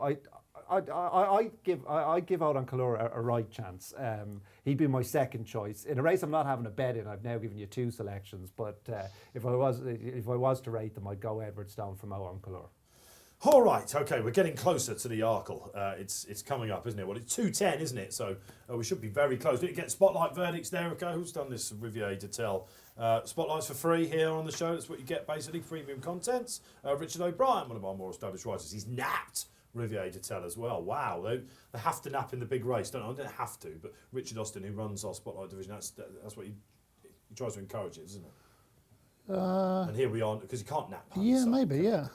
No. I don't disagree with that anyway. What? That Riviere de Tell.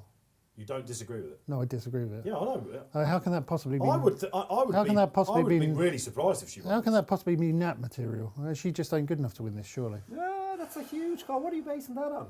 Well, that Leopardstown form ain't worth what the You don't rate Blue Lord. Well, I suppose No. if you don't rate Blue Lord, but I mean, I've come round Well, to they Blue say Lord like it after isn't the worth last the one. paper it's written on. See, that's what I was going to say, but I lost my thread. she shook up Fernie Hollow the previous time, getting a lot of weight. Yeah, I he's not that understand good though, is he, Yeah. Fernie Hollow? Well, I think he'd be She odds did- on in this race. well, a lot of people expected her to beat Fernie Hollow because of that £12. Yeah, So absolutely. that's when I thought Fernie Hollow's the next. He's only able to beat Bob as well, isn't it? Don't start as one anti-post bet I had that I tore up first this season. Okay, Alan, remind us of your bet, please, old boy. It's St Sam in the place market, isn't it? Saint Sam in the place market, yeah, it's good. It's a tight enough affair, isn't it? And Edwardstone slightly on the drift now, 4.2 currently on the Betfair Exchange. Bit of money for Riviere de Tell and Blue Lord as well. And it looks like they're slightly delayed as well. I think the horse have just come into the parade ring as well, so we might have a few minutes of a delay ahead of us. Is the trade on? Yes, G? yes. You did put it on, didn't Yeah. you? Yeah, there's Gav. He's on the TV now. Gavin Cromwell. On Yeah, racing of course, TV now. He was beamed into the studio not that Yeah. long ago. You ever come across him? Oh yeah, my friend or an ex-colleague of mine used to be the guy who placed his horses. He's since moved on. So I got to know him through him. Oh, so he had like a race reader professional helping him out, sort of thing. Yeah, Yes, it's quite fashionable for that to happen, isn't it? Well, Blake does it for Joseph. Yes. And Gordon has a guy. I can't remember his name. So it is a thing. You see, I suppose it's hard enough when you're training a big string of horses that delegation is one of the cornerstones of management. I've never actually done any management, but I've heard this. That delegation is one of the cornerstones of management. So you can just get on with training the horses. You think, now he did say that Gavin would have the last say. Like he'd come up with suggestions and Gavin would say, no, I don't think so. Sure. Or we want to supplement Gavin Acco for the Arco. You've got to be very careful when you're talking to the man on your left about trainers Well, and the art and the this placing and is stuff. exactly what I said, isn't it? It's like, running a horse up a hill is not that difficult. What is difficult is placing them. But you're now telling me that a lot of these guys actually have people do that for them. Yeah, because I think that's happened for a long time, isn't it? because I used to do it for Victor Darnton a little bit back in the day when he had some nice because horses. running a horse up a hill is difficult enough.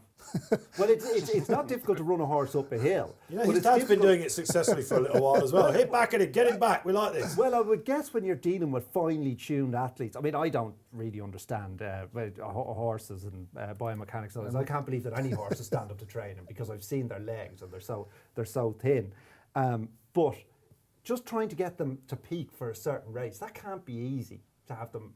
They might do a great job. Sometimes they're not at their peak on the big day. But if you can do it, you're dealing with it's like a violin. You've got a very taut string that you don't want to snap, G-Rod. You do not want it to snap.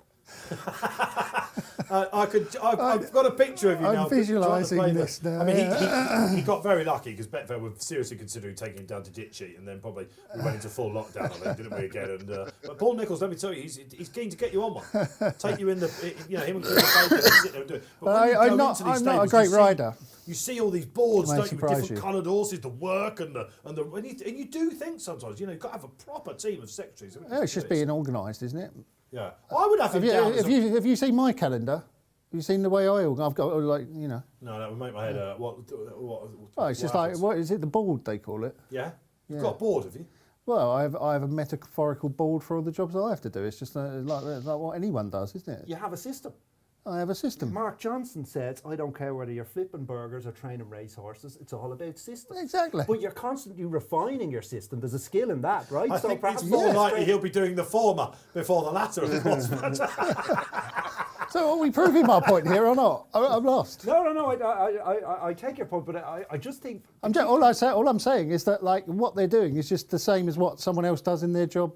Same. Yes, but it's just the difficulty of dealing with athletes, whether they be human or equine, because the potential for them to break down, you can only push them so hard. There's a bit of nuance Oh, in that. you want to deal with some of our tipsters, Brendan. absolutely, listen, it's the hardest part of this job, trust me. All right, okay, they are now going down to the start. There has been a hold-up. Someone on our chat saying something wrong with Blue Lord, but to my eyes, Alan Conway, they're listening to Dave Orton out there because Blue Lord has come right in, hasn't he?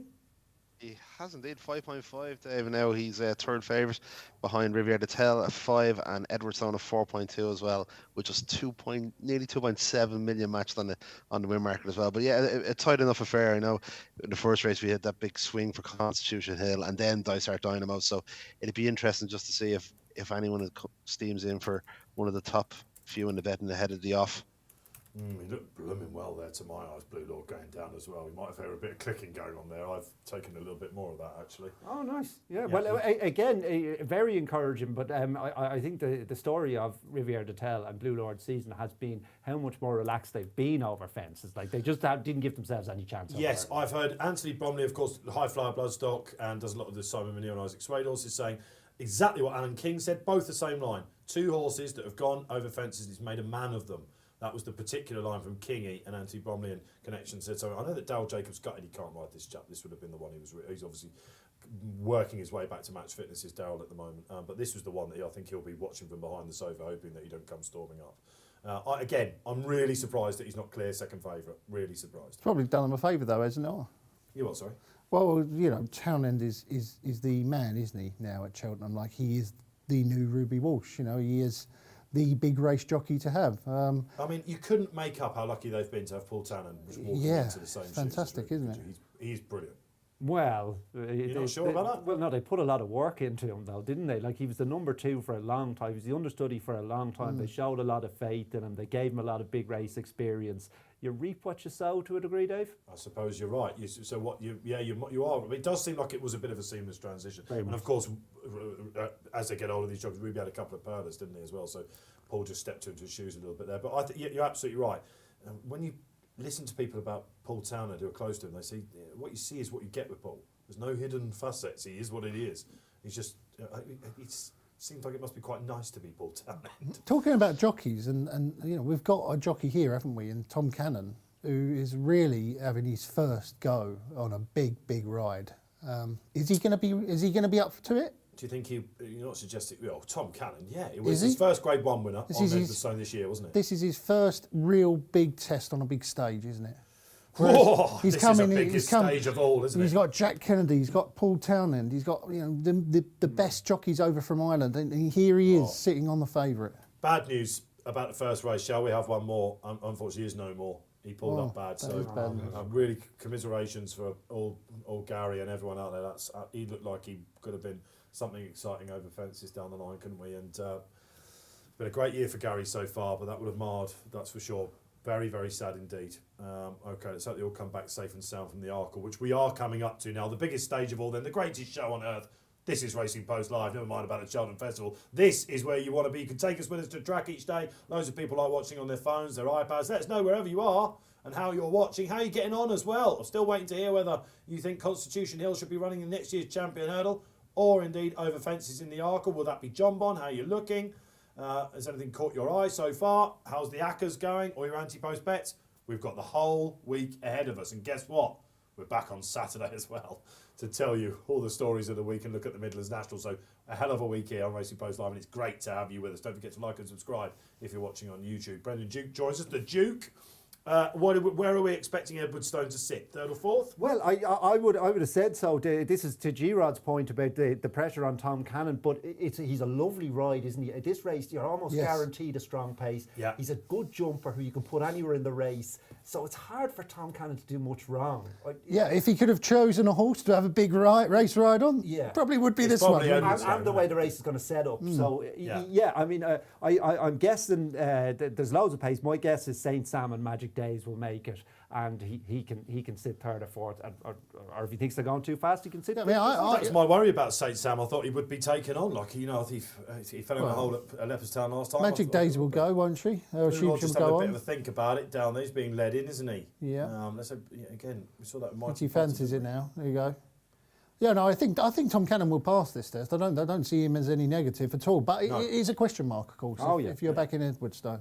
All right. So it is not a weak race by numbers, that's for sure. Let's hope we see something special. I've got a feeling we will, and certainly we got excited in the first race, didn't we? This is the Raucous Reaction Show and the best anti-post reaction analysis in the business. Alan Conway along the way from Betfair all week with us as well. Alan, the flag's up, so you've got to be quick. But how are they looking on the exchanges? Is he drifting at all, Edwardstone?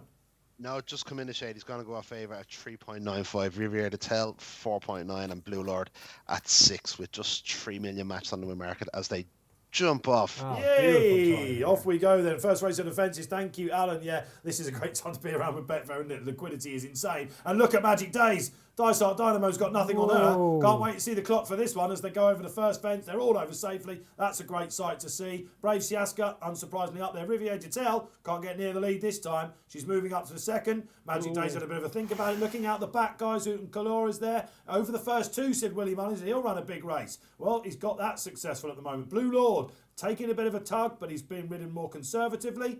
As is, where's St. Sam? He's right out of the back, Brendan. Yes, change of tactics. Maybe they thought he went off too hard in Leopardstown, although he stuck on well in Leopardstown despite a mistake at the second last, but he didn't jump that very well, so perhaps the change of tactics has backfired. It's a big day, isn't it, to totally change the tactics, G. It's a great move. Something's gone at the fall. And St. Sam has unseated Alan Conway. He didn't have much of a choice there, did he? Sean O'Keefe out the side door. Wow, drama at the fourth fence. Edwardstone slightly interfered with. I don't think he lost much ground. Yeah. Yeah, lucky not to be brought down because he has fallen right in front of him. But I think that he did get away with it, Edwardstone. And Blue Lord and Edwardstone eyeballing bit each of other water. in midfield. All over that one, okay. That was the water jump, wasn't it? I think on the Yeah, far side. they're just settling down now, Dave, aren't they? They just seem to be dropping the pace. But he'll pick up now because they're going down the hill. Or Luke Shaw's causing problems now for Oh, Magic we don't Day. want to see that, do we? All right, Alan, let's come to you. Bit of carnage. 3.6 Riviera Tell, Fav in running at the moment. Edwardstone 3.95. Hold on Colours at 8. Blue Lord 6, but yeah, bit of carnage there. Poor Saint Sam was a little bit of a pinball, wasn't he there? And yeah, but it's shaping up to be a cracker finish now as they come halfway down the back straight. But Riviera Tell 3.4 currently the Fav. Good jump, Edwardstone. Yeah, that's what I was about to say. Thanks, Alan. Just There's as you were been some saying really that. good jumping in this, hasn't there? Yeah, Despite him the and two Blue Lord are fallers. both jumping Yeah. well, actually, at the moment. Of course, Sublime's got a lovely little attitude about him. Red Rookie out the back. On the inside, Warlord's really enjoying himself. Gabagnaco, the supplement, he's out the back as well. Look, Blue Lord wants to go faster, doesn't he? Yeah, I think he's okay though. I mean, he's relatively settled by his standards. He's not pulling the arms out of the jockey. I think He'd be happy enough. I think Town would be happy enough. Yeah. All right, wherever Riviere de Tel goes, Blue Lord will want to go as well. But again, it's all gone so plain sailing so far for Edwardstone. Well, apart from that early error where he almost got brought down, of course, Dave. jumping But ever yeah, so well. Riviere de Tel's taking it up now. He's really putting it up to Edwardstone. But he's travelling well, isn't he, Edwardstone? He's I going think nicely. these front runners will fall in a hole. Brendan, what do you reckon? Well, I don't think Riviere de Tel will. She's a hardy mare who's jumped really well, but the battalions are massing in behind her. Owen Colour seems to be really enjoying himself. Yeah, he Has is. He's tanking. Yeah. He's absolutely tanking. Right, we're coming to the tricky third last.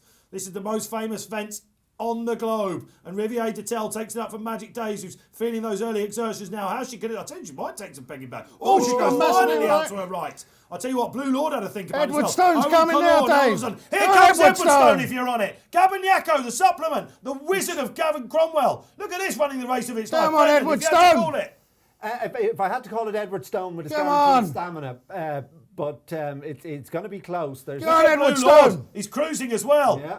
I'll tell you what, this is going to be very, very interesting indeed. Come Edwardstone, on. pole position. Tom Cannon must be Go on, thinking, come on. Edwardstone. Here we come. He's going to take it up 2 Oh, out. They're cannon trouble. into each other. Gabagnaco there. Here he Edwardstone. goes. This could be 2-0 to Go the on, Brits. Edwardstone. Look at Gabagnaco not done. He's over the last. Oh, great. Oh, He's great jump. There'll be Goes no away. catching him up the hill, surely. Go on, Edwardstone. Blue Lord running on for third. Gabagnaco in there as Aye. well. Riviere de Tel falls in the hole. Warlock going, aye. Says the Rodway. Alan 2-0. King back in the big time. 2-0 Well done, to the Brendan Hughes. England. Happy days. Tom Cannon, you beauty. Say the punters out there. Blue Lord faded into third. Gabagnaco, we couldn't see it. It was an inspired supplement from the wizard that is himself, Gav Cromwell. Alan Conway, have you picked yourself back up?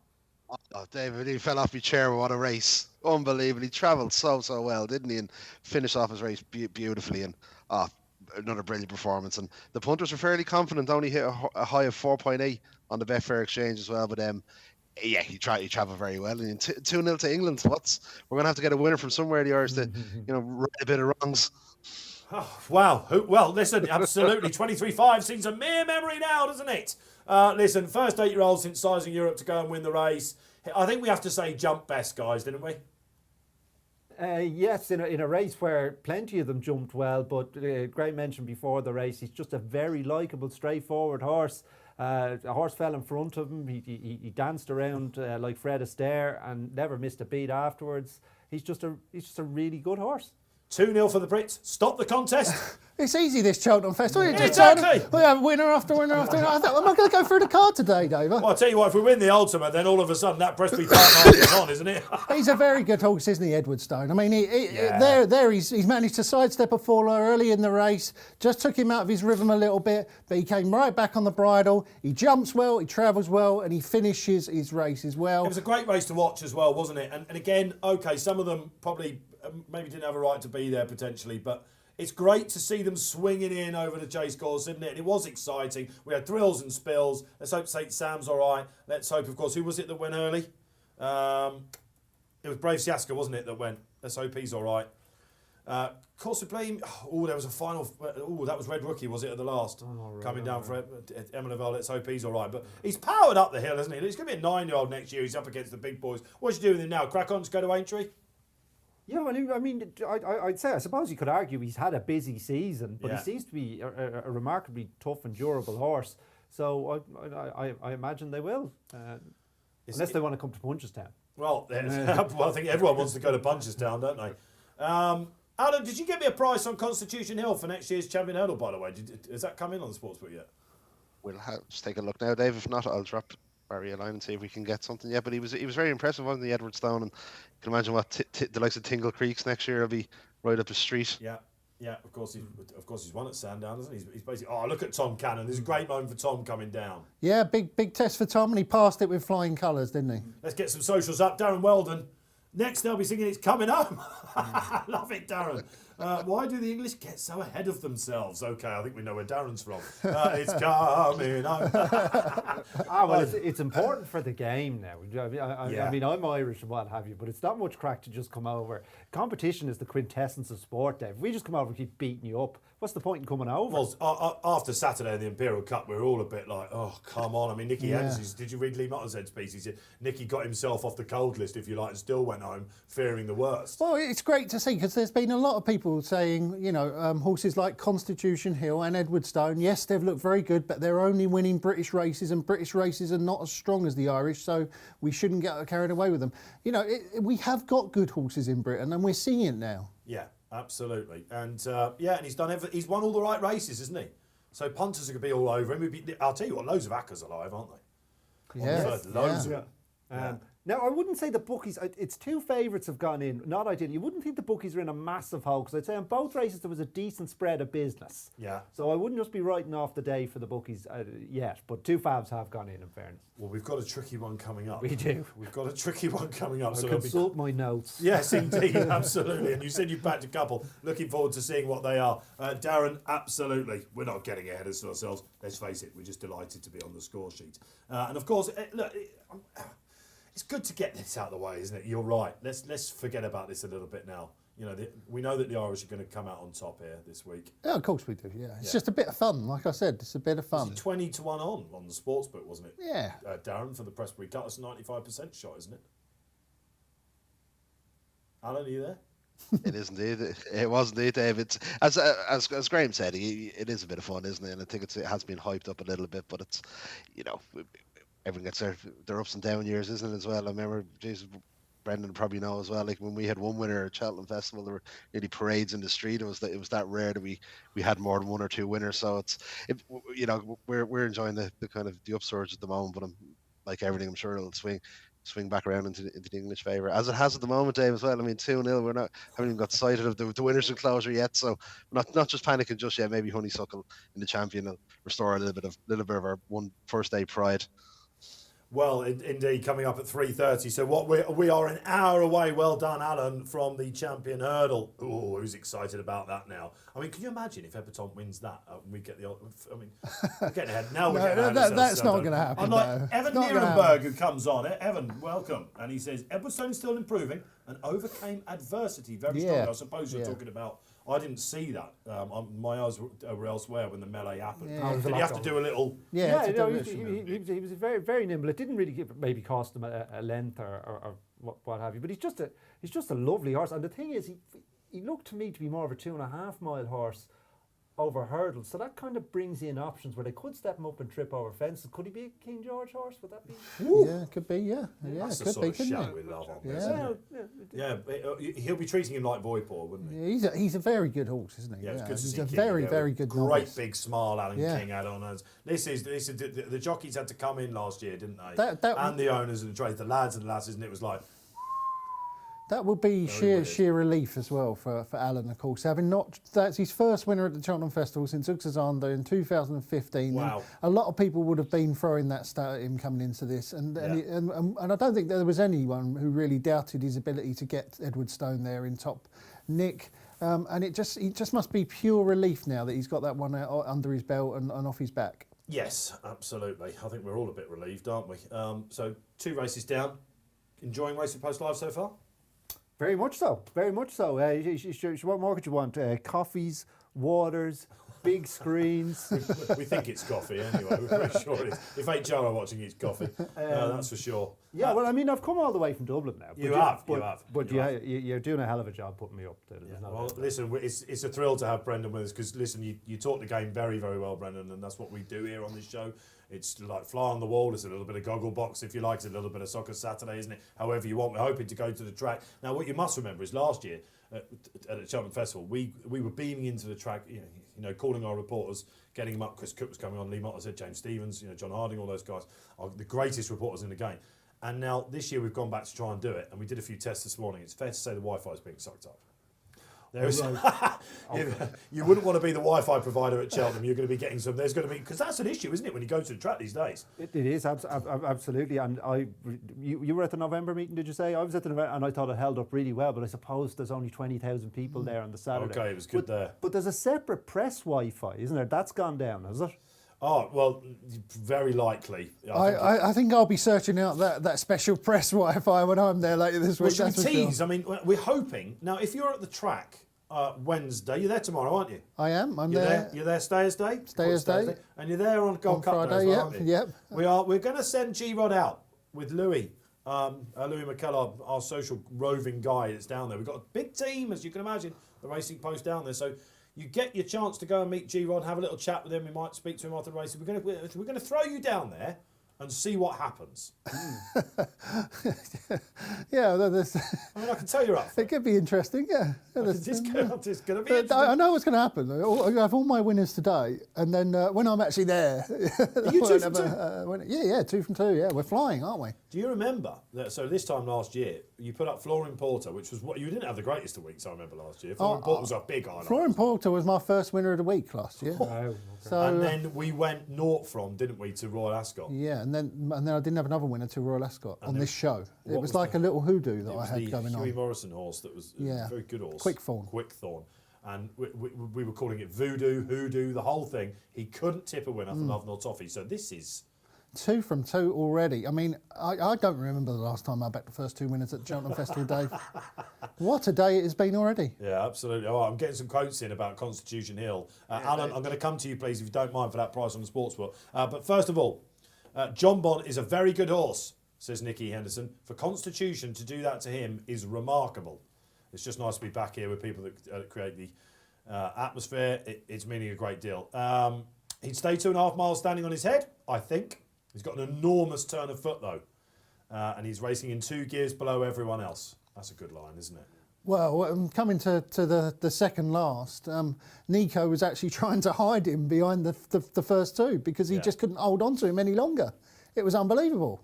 He said, I'm very surprised anything could have done that to John Bond. And this is Nicky Henderson. That's his 71st Cheltenham winner. I'd be inclined to agree. I know it's possible that we think John Bond might have gone off too quick, but I don't. I think he really travelled well in the race, enjoyed himself, and got spanked. He said, we just had to wait this fella up all year. He said, I stopped bothering Barry Geraghty and asking him what he'd sent me because suddenly this is when they've got the guys in to work with him and, all right, let's try and see how quick you are. And they knew how good he was. And you were told on Saturday by Jerry McGraw on this show that he would go and win it. Matt Chapman apparently has been badgering Nicky Henderson to put him in the champion hurdle this year. So we'll see. He's got his life in front of him. Aintree comes very quickly, but he could go to Punchestown. Punchestown. Well, this is what Booker said, that he'd go and take on Honeysuckle in Punchestown. Now, I'm not sure if he screened Nicky on that because that would be anathema to him, wouldn't it? He's not a man that likes to overface his No. I just. Well, it depends what happens in an hour, doesn't it, I suppose? Yes, well, it's a very sporting thing. I don't know whether maybe there's been an owners consortium where they all meet like Bond villains and they've decided, listen, the game's in trouble because we're all avoiding one another. So the owners of Gallop and Deschamps and the owners of Bob Alger go, we'll give them a race there. Booker's gets on to the owners of Honeysuckle, the Ladbrokes guy whose name I forget. Kenny Alexander. He gets on to Kenny Alexander and said, we get these together. But I think Nicky's going to use his veto here. Yeah, exactly that. He's had a hard race, Michael. He's going to go Blofeld on this. It's great for Michael Buckley as well because obviously Spirit Son all think about that race, don't we? And this is the race that he wanted to win. Paul Keeley wrote sort of December, January time, didn't he? That I think Constitution should go the 2 mile 4. Apparently Buckley was like over my body, and so this is the race that he wants to win. So, Champion Hurdle 2023, Alan Conway, drum roll, take it away. Would you back him at 3-1 to 3 win to 1. next year's Champion Hurdle? That's what we are quoting him on the Betfair Sportsbook. 3-1 to win the 2023 Champion Hurdle. And Edwardstone, if you fancy him to rock up in the Champion Chase next year, is currently 14-1 on the Betfair Sportsbook. So just two of our prices there before That 2 price races. makes sense, Alan. The 14 to 1 makes sense. 3 to 1. I mean, you're not running with yourself to back it, are you? Really, at 3 to 1. Well, I'd have to sit down and have a think about it. I mean, you have to come up with a price for him to be around this time next year. I know that's a short price. Well, but that's it. You still have to factor it in. We have to decide. You lads, in fairness, were very confident that he'd stay hurdling, but still, you have to put a price on it. I mean, would you be 5s on that he stays hurdling? I mean, No, that's a very good question. And again, you've got to factor in. You've got Shishkin. He's still 2 years off Shishkin, isn't he? It's a stable. You've got to go Arkle and then into the big boys. So, I think he'll stay hurdling because Spirit Son, you've already mentioned, was the one that got away, wasn't he, for Buckley? I think so. They felt he was going to be their champion hurdles. They won a champion chase, didn't they, with Finian's Rainbow? Oh, yes. So I think that they'll be quite keen to win a champion hurdle. It's not a race that he's won, I don't think. Some quotes from Michael Buckley here as well, the owner, famous white and black silks you saw there. Barry Geraghty's kids all rode this horse when he was a 3-year-old, so you're absolutely right. I think I saw that video. Yeah, so that he said before, he can even manage to have a 2 or 3-year-old on his back. He said, I shook more and more as the race went on, but it wasn't very stressful at the end. I was just shaking like a leaf.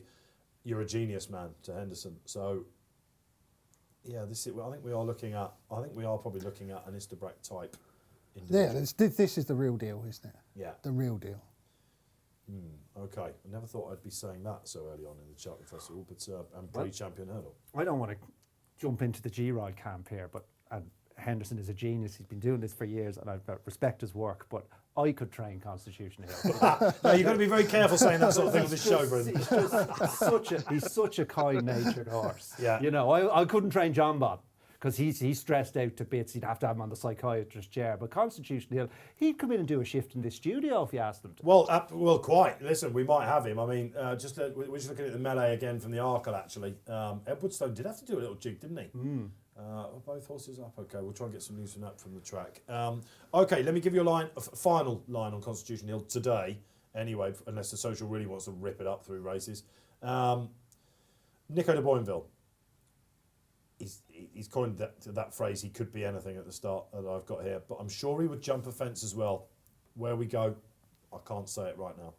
He thinks, he's obviously got a lot of scope, hasn't he? And like you say, he came from the Irish Point field.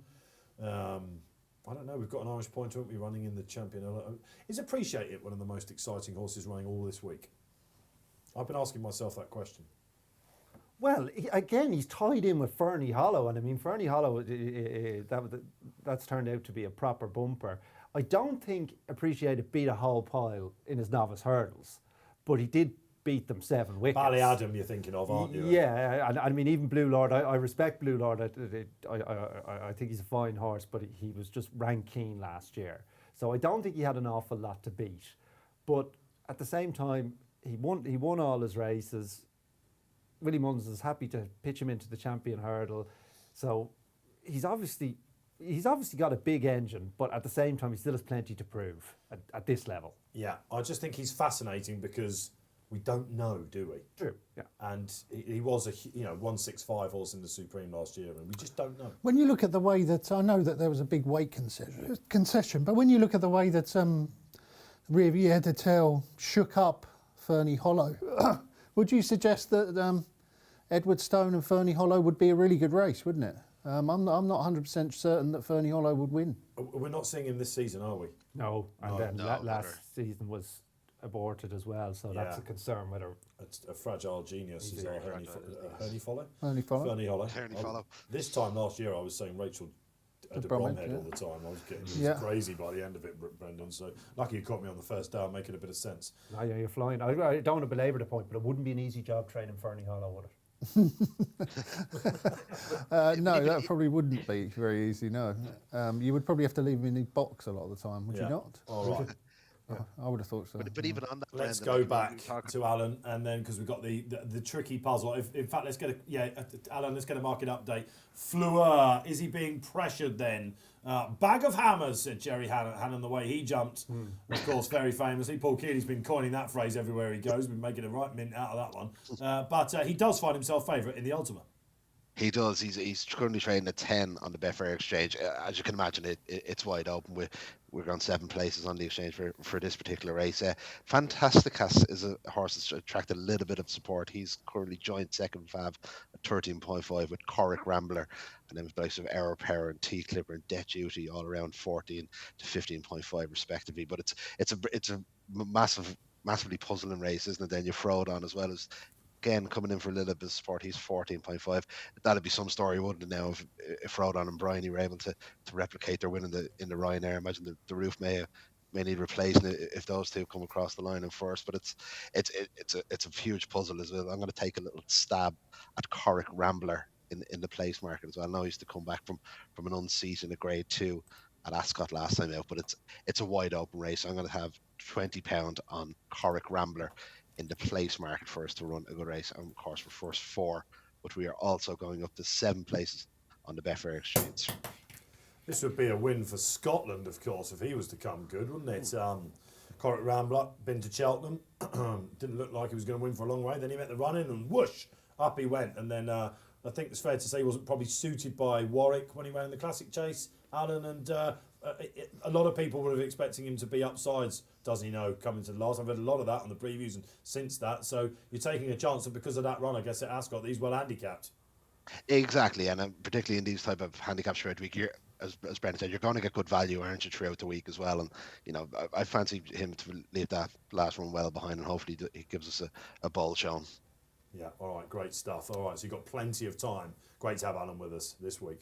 Okay, let's back that. And Reggie Grant, Death Duty, the Fav, or Fantasticas.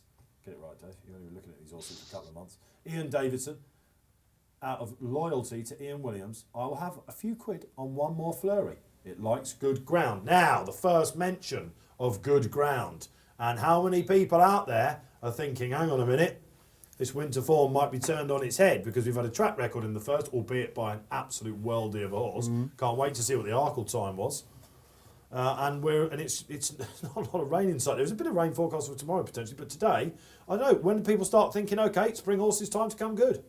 Yeah, after I wrote in Monday's column that spring horses wouldn't come good this week because they would put loads of water on. Maybe they have not put as much water on as they usually do, Dave. They've watered the new course, haven't they? Which is, of course, Thursday and Friday, because they were expecting it to have, sort of dropped. But they're hoping that the precipitation, evapotranspiration is the great word, isn't it? That's a tongue twister. Evapotranspiration, of course, is when it sort of dries up and all that sort of stuff. So has there been enough of it? And as I said, that thread that Keith Melrose was on earlier on, there's a lot of good big faces at Racing Post game. Looks quick. I'll tell you, I bet Melrose won't tip the first 2 winners on when he's on. Why not? Well, because he won't, will he? What, you just don't think he's good enough? No. Have you had a fallout? No. There's just always a healthy competition between Melrose There is. We're going to have you on again. Oh, you're doing the Friday of the National Week, aren't you? Yeah, we are. What did you say about jumping like a what? Bag of spanners. Jumping Jerry like a Hannon bag said. of I spanners. Yeah. Go on, Alan. What was that all about? He was coming to the last. I think it was the last fence of Punchestown maybe, and yeah, he wasn't particularly elegant over the last fence. And Jerry, in his unique way, said he jumped like a bag of hammers. Hammers? Not spanners, hammers. All right, here you go. He jumped like Oh a yeah, bag of hammers. we've all been using that in our various previews leading up to the festival as well. So yeah, trust Jerry to come up with another memorable line. Yeah, And that's Fleur, is it? that's Fleur, who I can't have on my mind for this. There's a lot of horses in here who jump like a bag of hammers. Are there? Do you want to have a think about them while I go through some stats for this race? We've Yeah. heard what Alan's getting involved with out there. It is a British winner, a Scottish winner it will be. Last Irish horse to win this race? Oh, no, again, today. Come back to me for today. I hope that you can pronounce this better than I can. I got told off by David Jennings for saying it was Tony Martin in 2006 with Done something. Dundura. Oh, Dundera, yeah. Dundera. I got it. Dundera. Still didn't get it right. I've been practicing it. He was everyone. He was the 1-1-1 horse, wasn't he? Absolutely took off. Did he win the Thyestes as well before he came in? Something like that, wasn't it? Memory on you. Oh, I just remember that horse, and he was a million coming to the last, I think, as well, with Ruby Walsh going up. That's the great thing about working in horse racing, isn't it? I can remember days. You know, I can remember what the weather was like that day because you can picture it. I always have this thing. It's weird. You know, your connections get a bit annoyed with you, don't they? You're like, oh yeah, that was the day we did this, and that was the day we did that, because I can picture what the weather was like on those days and stuff, because I've got a better visual memory probably than anything else. Well, when we get to the cross country tomorrow, you know, it'll be like all our yesterdays, because of course you always go into the middle for the cross country, don't you? You will be leading people into the middle. In fact, there's your first social job. That's it. Do you remember? I told you where I stand when we were doing the commentary last time. Is it cheese wedge by any chance? Just by the cheese wedges in front of How many times they go past the cheese ditch and round hedge? Because you very famously did the last time they jumped over them on this show. We got you to do the Yeah, commentary. I think You someone. backed the winner as well, didn't you? I did back the winner. I think someone said it was the best commentary they'd ever heard on the show. Which is obviously slightly tongue in cheek. You're going to get Scarlet Scarhill coming in tomorrow. We call him, because Bruce goes very red. But he loves to do the commentaries. Oh, I sit back. I don't really, you know. He throws to me like I'm Fitzy or, you know, Frankham or something like that. It all changes on its head tomorrow a little bit because it's Bruce. He gets to do it. Yeah, that's right. He loves it, don't it? Yeah. And he does. Do you remember? He throws the odd commentator impression in there as well. There you go. Do you Well, remember? fair play, because he has strong opinions on sports punditry generally, but he's not. He Life doesn't in shirk general. at himself. Well, Life in general. Life in general. Remember when he doesn't described shirk himself. as sitting on a bench in Rachel Blackmore? That was what was a highlight of last year. Was when the two horses fell, My Drogo and the Bromhead horse and Gin Online. Yeah. Gin Online, and he described Rachel de Blackmore as having sat on a bench while the horse Collapsed then into a got sort back of up. bench. By the way, can I go back to the article? 2006 and 2007, Kingy won it. I knew my notes were there somewhere. Foy Persteaders and My Way to Silverton, yeah. There you go. Yeah, there you go. So where does Edwardstone rank amongst them? He's better than them. You'd like to see him go to Punchestown as well, wouldn't you, actually? I'd love to see him at Punchestown. That'd be amazing.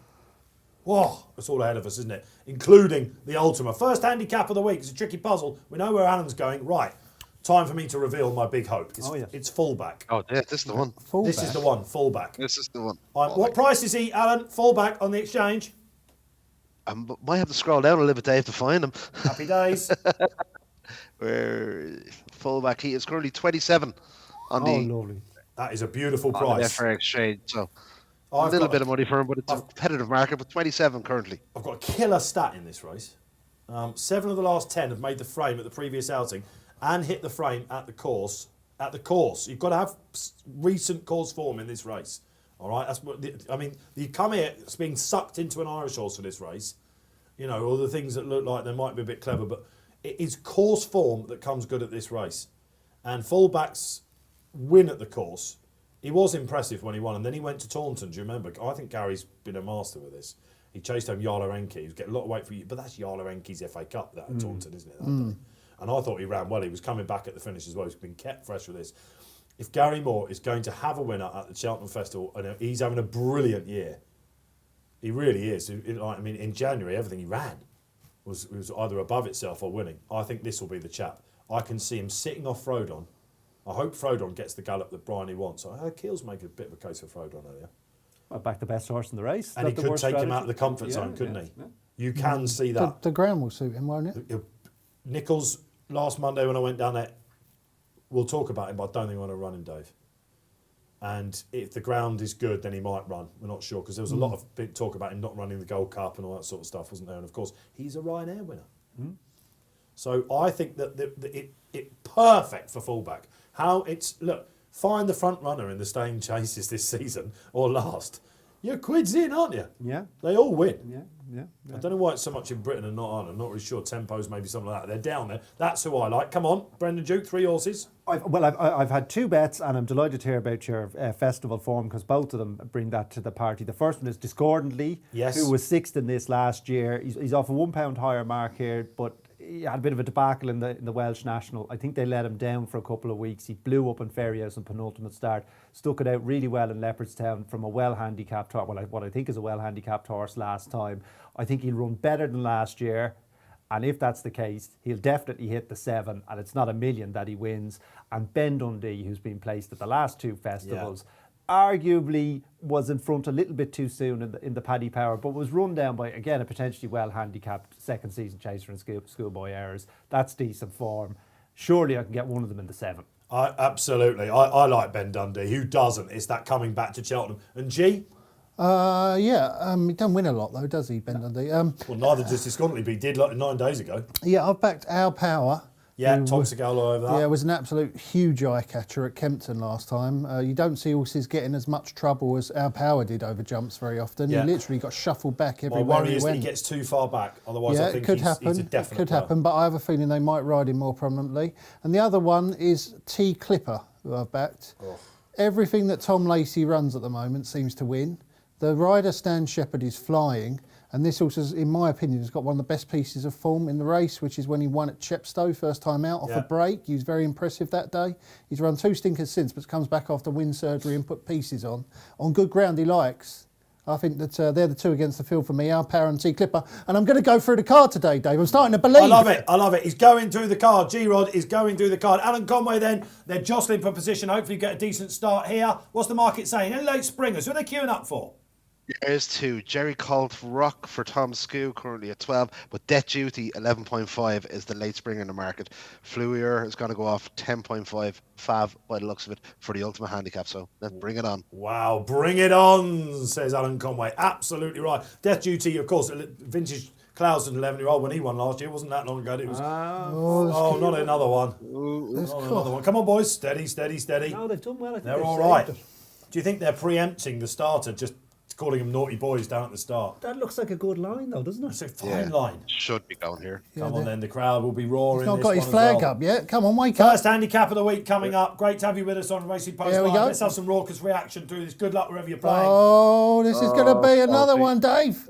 I mean, it looks like a minefield. Oh, he's waving his flag. We don't want to see that. Oh, that's do we? 3 Come on. races, 2 full starts. Yeah. Surely just let them go. So that would have been all right, wouldn't it? What are they so afraid of, these starters? Not allowed to get a running start, you have to walk. Fullback was up there. You can already see. I reckon I could be quite a good starter, Dave. What do you think? You'd be fearsome. Yeah. Yeah, Maybe no that's messing what about. they need, Alan. Yeah. All right. Okay. Great. Keep your social Oh, interaction. no, we don't coming have to in have a this afternoon. standing one, do we? Oh, Yeah, no. I think so. Oh, no. Who was it we had on? I hate standing We did a start. feature show when you had a real bit with. Was it Aidan Coleman we were talking to? Yeah, And he Aidan basically Coleman. said, "What you're on about is totally fine." You thought the rider was going to come on and be on your side, I didn't did, you? And he yeah, wasn't. and he wasn't, yeah. He wasn't champion at all winning rider. So G-Rod had to suffer that one. Oh, at least when they're taking the turn. Okay, well, this is. I mean, again, I wonder how much will be said about Dysart Dynamo in that crazy start in the Supreme, because he tore off, didn't he? Well, he did. I don't think the starter could have done anything about Well, that. no, The horse just built up a head of steam, and it's a half a ton of horse, right? Whoa. Yeah. this Oh, ain't- yeah. He just shot his bolt, didn't he, a bit going to the first. That was, Whoa. come on now, then. I can tell you're getting a bit wound up by this, G-Rod. Yeah, what a mess this is. Starter's made a mess of it again. That's 2 races so far. Is it the same starter every year? That's a question I'm getting. Is it? That's a good question. We need, like. I wonder a how horseman in you. it I to wonder tell how us you become a starter. What's your Well, qualifications? lots of ex-jockeys go on to be starters, don't they? Yeah, you have to be an ex-jockey to be able to start races. Then Well, no, I don't think. I reckon it's quite hard because you have to just press that button on You have tape to wave a flag. and wave a flag. Yeah. Maybe you go do point to pointing first and learn to wave the flag, and then later, as you graduate, you get to press the button. They put microphones on him at one point, didn't they? Was that Aintree or something like that? Yeah, I They might think have done that it for the was Grand Aintree. National. He was like, no! They all sound like that, don't they? What are you doing? No! They do sound like that. Take yeah. a turn! Yeah, they don't sound like me, do they? They definitely don't Ex-jockey's sound a like good you. shout, though, isn't it? That is good, because if the lads are taking the piss and he says it to them, Exactly that. Yeah. A bit more respect, basically. Yeah. Yeah. Okay. What, you All mean right. they wouldn't respect me if I was starting a race? Yeah. Kenneth McClary, You, Graeme. who's a bit of a character on the chat, says the starter does that every year. Change him. First mention. This is a right old mess, this, isn't First it? mention of Gaelic Warrior on the chat as well. I'm starting to see that build up a little bit as well. We'll get a word on him a little bit later, won't we? He's the boo horse. What's happened there? Well, it's just people getting excited for him, you know. understandably. How's he got in off 129? Oh, don't listen. We will dedicate 20 minutes to it. Okay.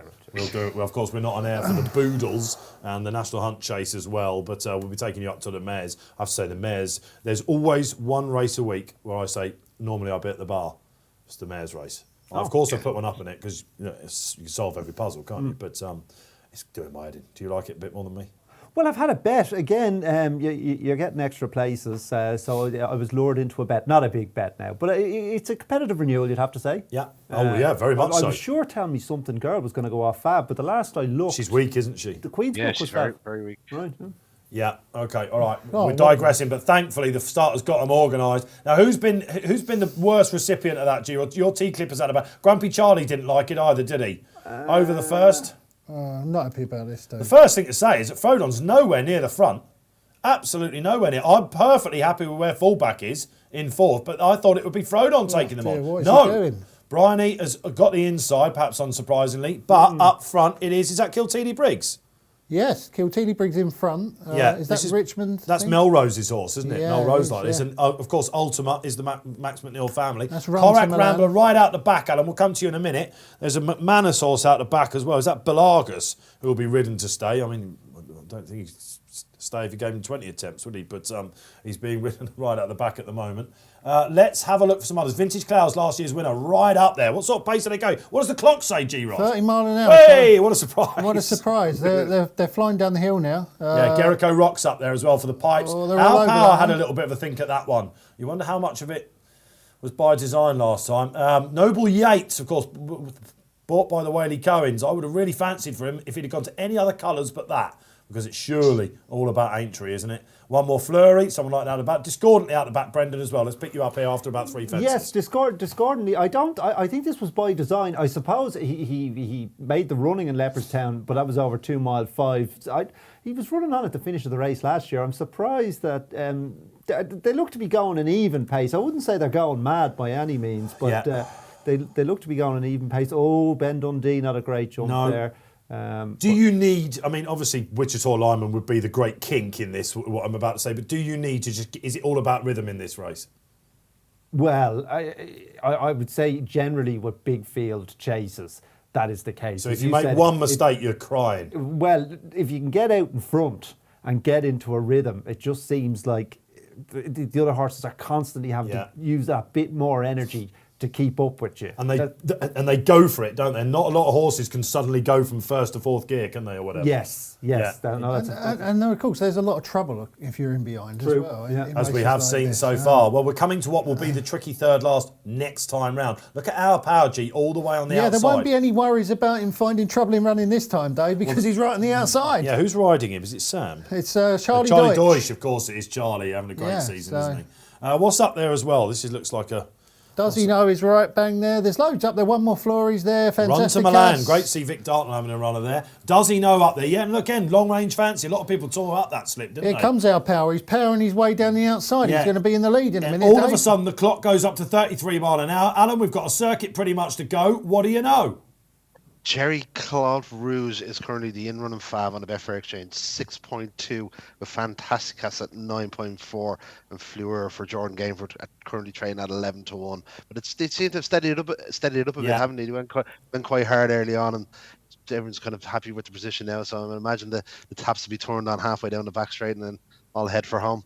I'll tell you who's jumping well out the back, guys, and I said I couldn't really have him, but I didn't expect him to jump as well as he is Fleur. Is that Jordan Gainford, isn't it? Just watch him. He's going really well through the race. Wouldn't be surprised if he shortens up sharply. Couple of horses got caught out by that injection. Look at Vintage Clouds, the old boy, last year's when he didn't like it. Fullback lost a position or two as well. Grumpy Charlie's hardly jumped a fence. He was up there the whole way last year, Vintage Clouds, wasn't he? Yeah, exactly that. Noble Yates is sort of going on and off up the bridle as well, but you don't quite know what he's got left.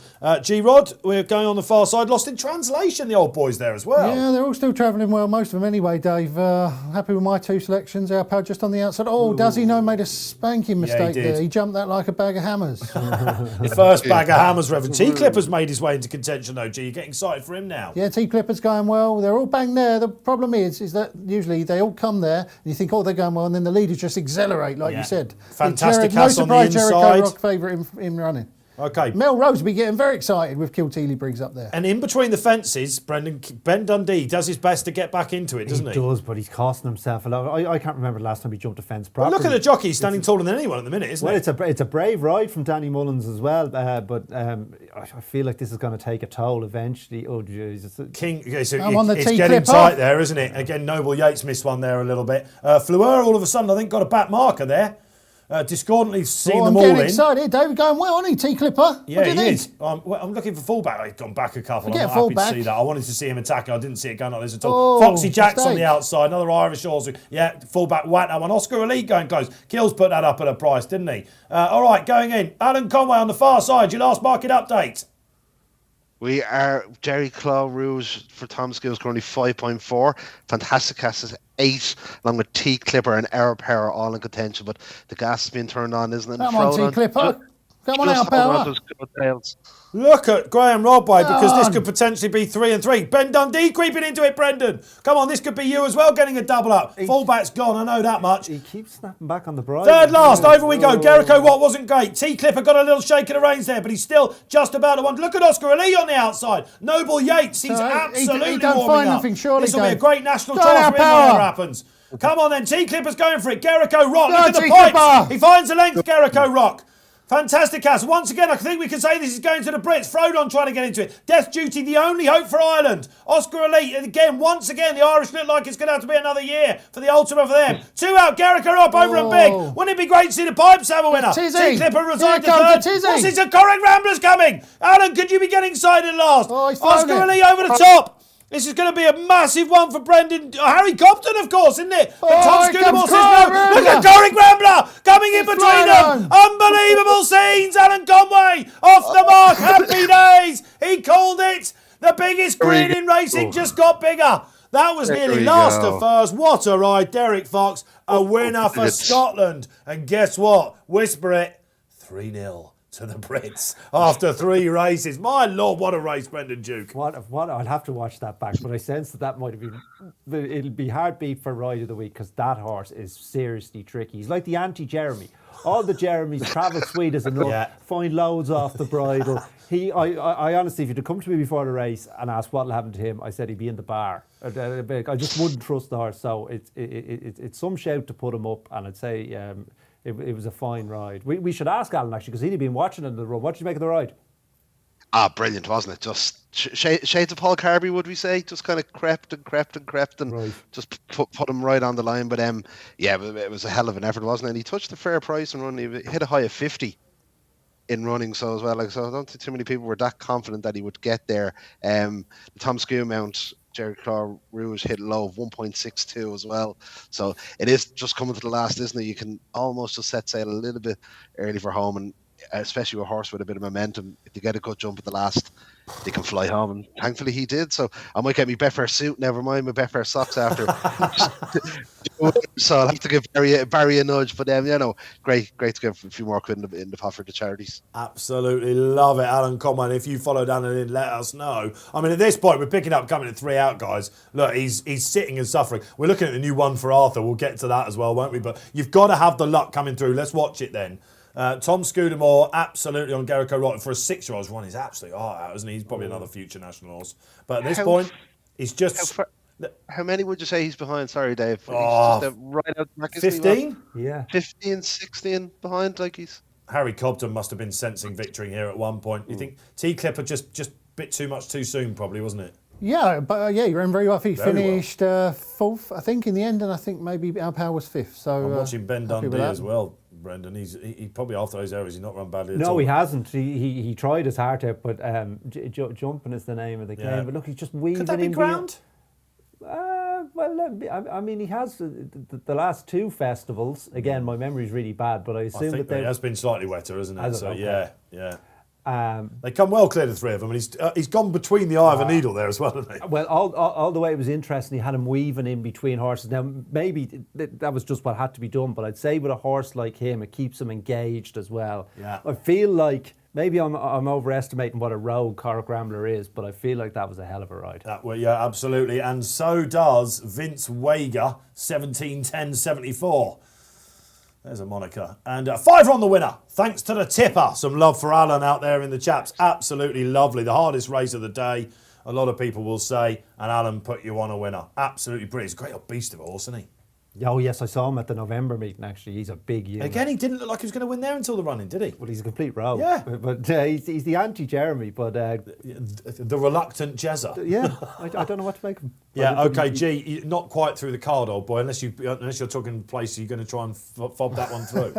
No, I would never do anything like that, Dave. Your radar's on target, though, man, isn't it? Yeah, they both ran very well there. Correct Rambler, I thought that he wouldn't jump well enough to win that race, but he confounded my jumping concerns, didn't he? And Well, I thought the front runners would dominate. It was a funny race. You'll watch it back, that one, plenty, I'm sure, because the eye catches a what bundle. are we thinking? Is that a good omen for Ahoy Senor in the Brown Advisory, of course, who goes for Derek Fox and Lucinda again? They'll be hoping that something opens up top, won't they, for him, without question, because they have worried about him on lively-ish ground. In fact, they've pulled him quite a few times. That's a great race, that, isn't it, anyway? Talking about moaning but about yes, no runner. they're going to be full of confidence in him now, aren't they? Oh, absolutely, yeah. But it's a proper heat. I mean, he's up against Brave Man's Game and that long press. I mean, just the novice chases this week, I feel like we're being spoiled. There's some proper novice chases around this week. Imagine if there wasn't a Turners and those two had to run somewhere Well, else. Oh, that'd be good, wouldn't it? It's all hearsay, isn't it? But Yeah. we speculate a little bit. Okay, 3 races down. Who's loving life? Here on the Racing Post Live show, myself, Dave Orton, Brendan Duke, Graeme Rodway steering the ship today for you, and Alan Conway from Betfair as well. What was the Betfair SP of the Rambler? Alan's Rambler. He started at a Betfair starting price of 13.7, so very interesting market just before the off. Jerry Clockrook went off fav. Actually, the debt duty 10.4.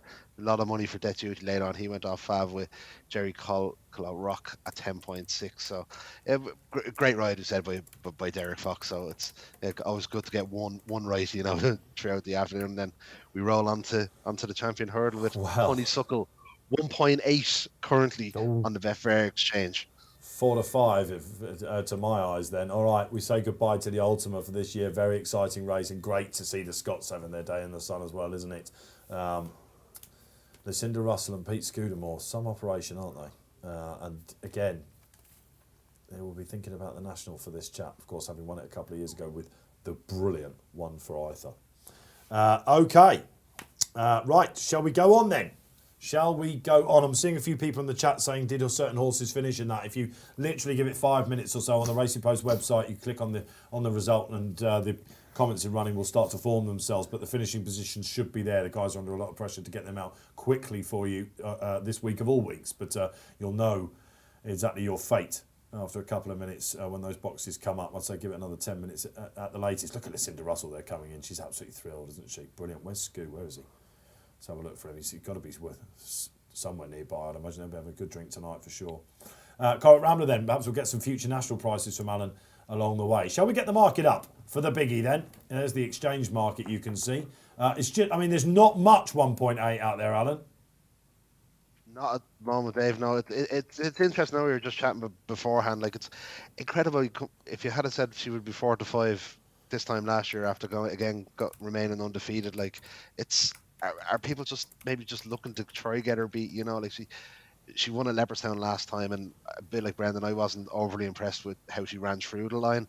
But it's she's still an unbeaten champion hurdler, and then you do have appreciated it. We were talking about training performances earlier. Imagine the skill that William Mullins has to get a horse. We did it with Covega, but to get a horse to Cheltenham, having not run for 12 months beforehand, it's an incredible skill, isn't it? And like if Appreciate were to win, it'd be another incredible training performance. And then you have likes of Teop, Robbie Power, 11.5, Epatante, former champion hurdler, they're 20, and Adagio. Tommy's Oscar, 38. And the one I like him in the without market, it might seem a little bit of a left field, but I like Zana here in the without market against Honeysuckle. Like, he has run up the backside of her a couple of times, but he's run a couple of good races now. If you look back at the Irish champion hurdle, he nearly went down on his nose at the first flight, and he did very well in the circumstance to finish second to Honeysuckle. And I just think he's a shade overpriced, so I'm going to have £20 on Zana here in the without market. But it'll be fascinating. it'd just be brilliant. It would be brilliant to see Honeysuckle put on a show, wouldn't it? You know, we talked about having crowds back and everyone delighted to be there, and what a way to round things off and kind of put the last 2 years behind if Honeysuckle were able to go and win another champion hurler. But it's going to be a brilliant race, and can't wait for it. Absolutely superb. There you go then. Alan on a high. And he's going in the without market for Zanna here, of course, seen the backside of her a couple of times, hasn't he? So in the without market, Paul Holden joins the show. Top man, Paul is. Watford fan, absolutely loves the game. Honeysuckle, come on. Yes, Paul, you'll be very happy with what price she's going to be. And let's talk about that, shall we, guys? Because 1.8 is adrift. And a month ago, you know what it's like, Brendan. She wins again at Leopardstown. All right, didn't impress everyone, but people were thinking, if the race cuts up, we could be going lower than, we could be looking at 3s on shot at one point. Here you are with 4 to 5. And I've put her up when she's drifted. I wouldn't be tipping a 5 to 2 on the shot. I'd be looking for something elsewhere. I don't like Tehupu, by the way. I'm going to probably disagree with the man 2 down from me now, but I don't like him at all. I thought Appreciate was probably the only one. So at 1.8, yeah, well, the conversation you're having is what it's all about. They never stopped backing her last year, but of course they didn't start backing her at 1.66. They backed her all that, so that everything has a price. Graeme will make the case why you should take her on.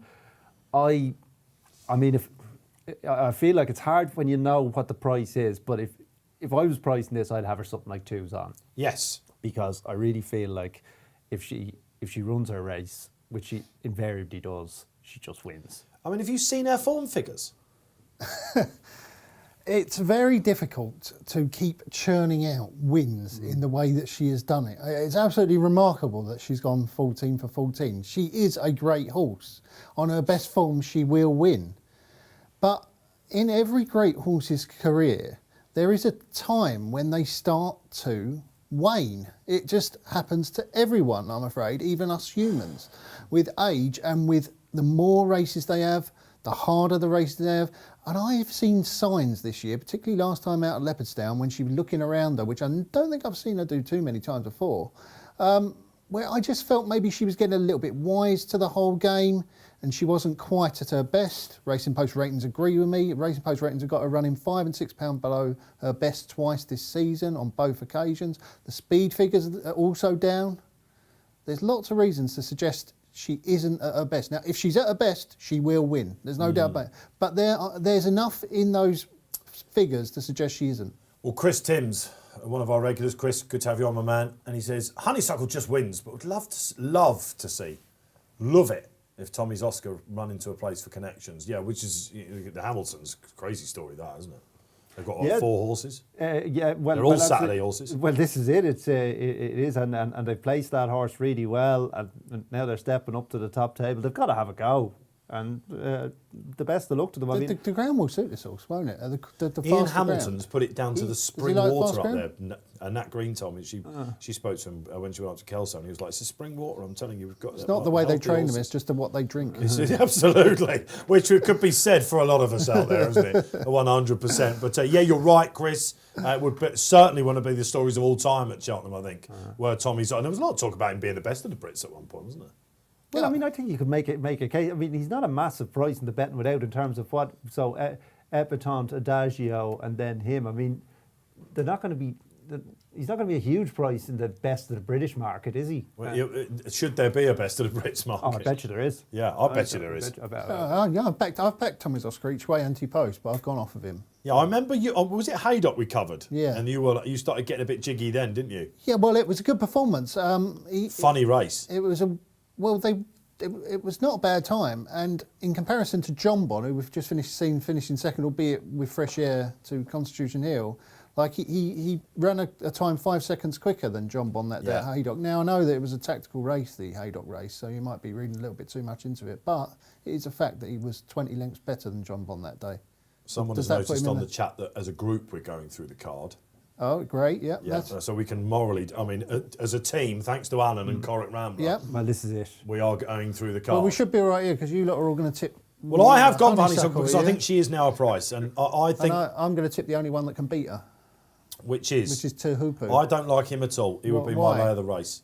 I think he's been running on bad ground. I know they say that he might improve for it. You don't come from the Red Mills anymore, and that's as we saw with Classical Dream, it's a grave. We'll clip that up when he comes home in front, Dave. You do not. Well, you've got to put your head on the now. block a bit on this show, haven't you? And this is one that I just don't get. I've never got him. Look, he's a fascinating horse, and apparently he's not best workhorse and all that sort of stuff. But was it Calixios completely blew out in that race?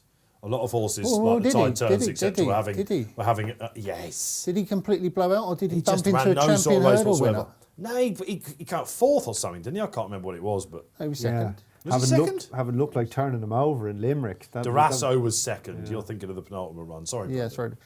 No. It's just interesting. I mean, Tihu Poo, I'm generally against 5-year-olds in champion hurdles, but he is a horse who keeps winning. But it was just that Limerick run. Like, I thought if they'd have held on to Calixios that day, they'd beat him. But having said that, a horse that just keeps winning, maybe I'm just trying to find a reason why. Durasso is a very well-known benchmark as well, isn't it? Yeah.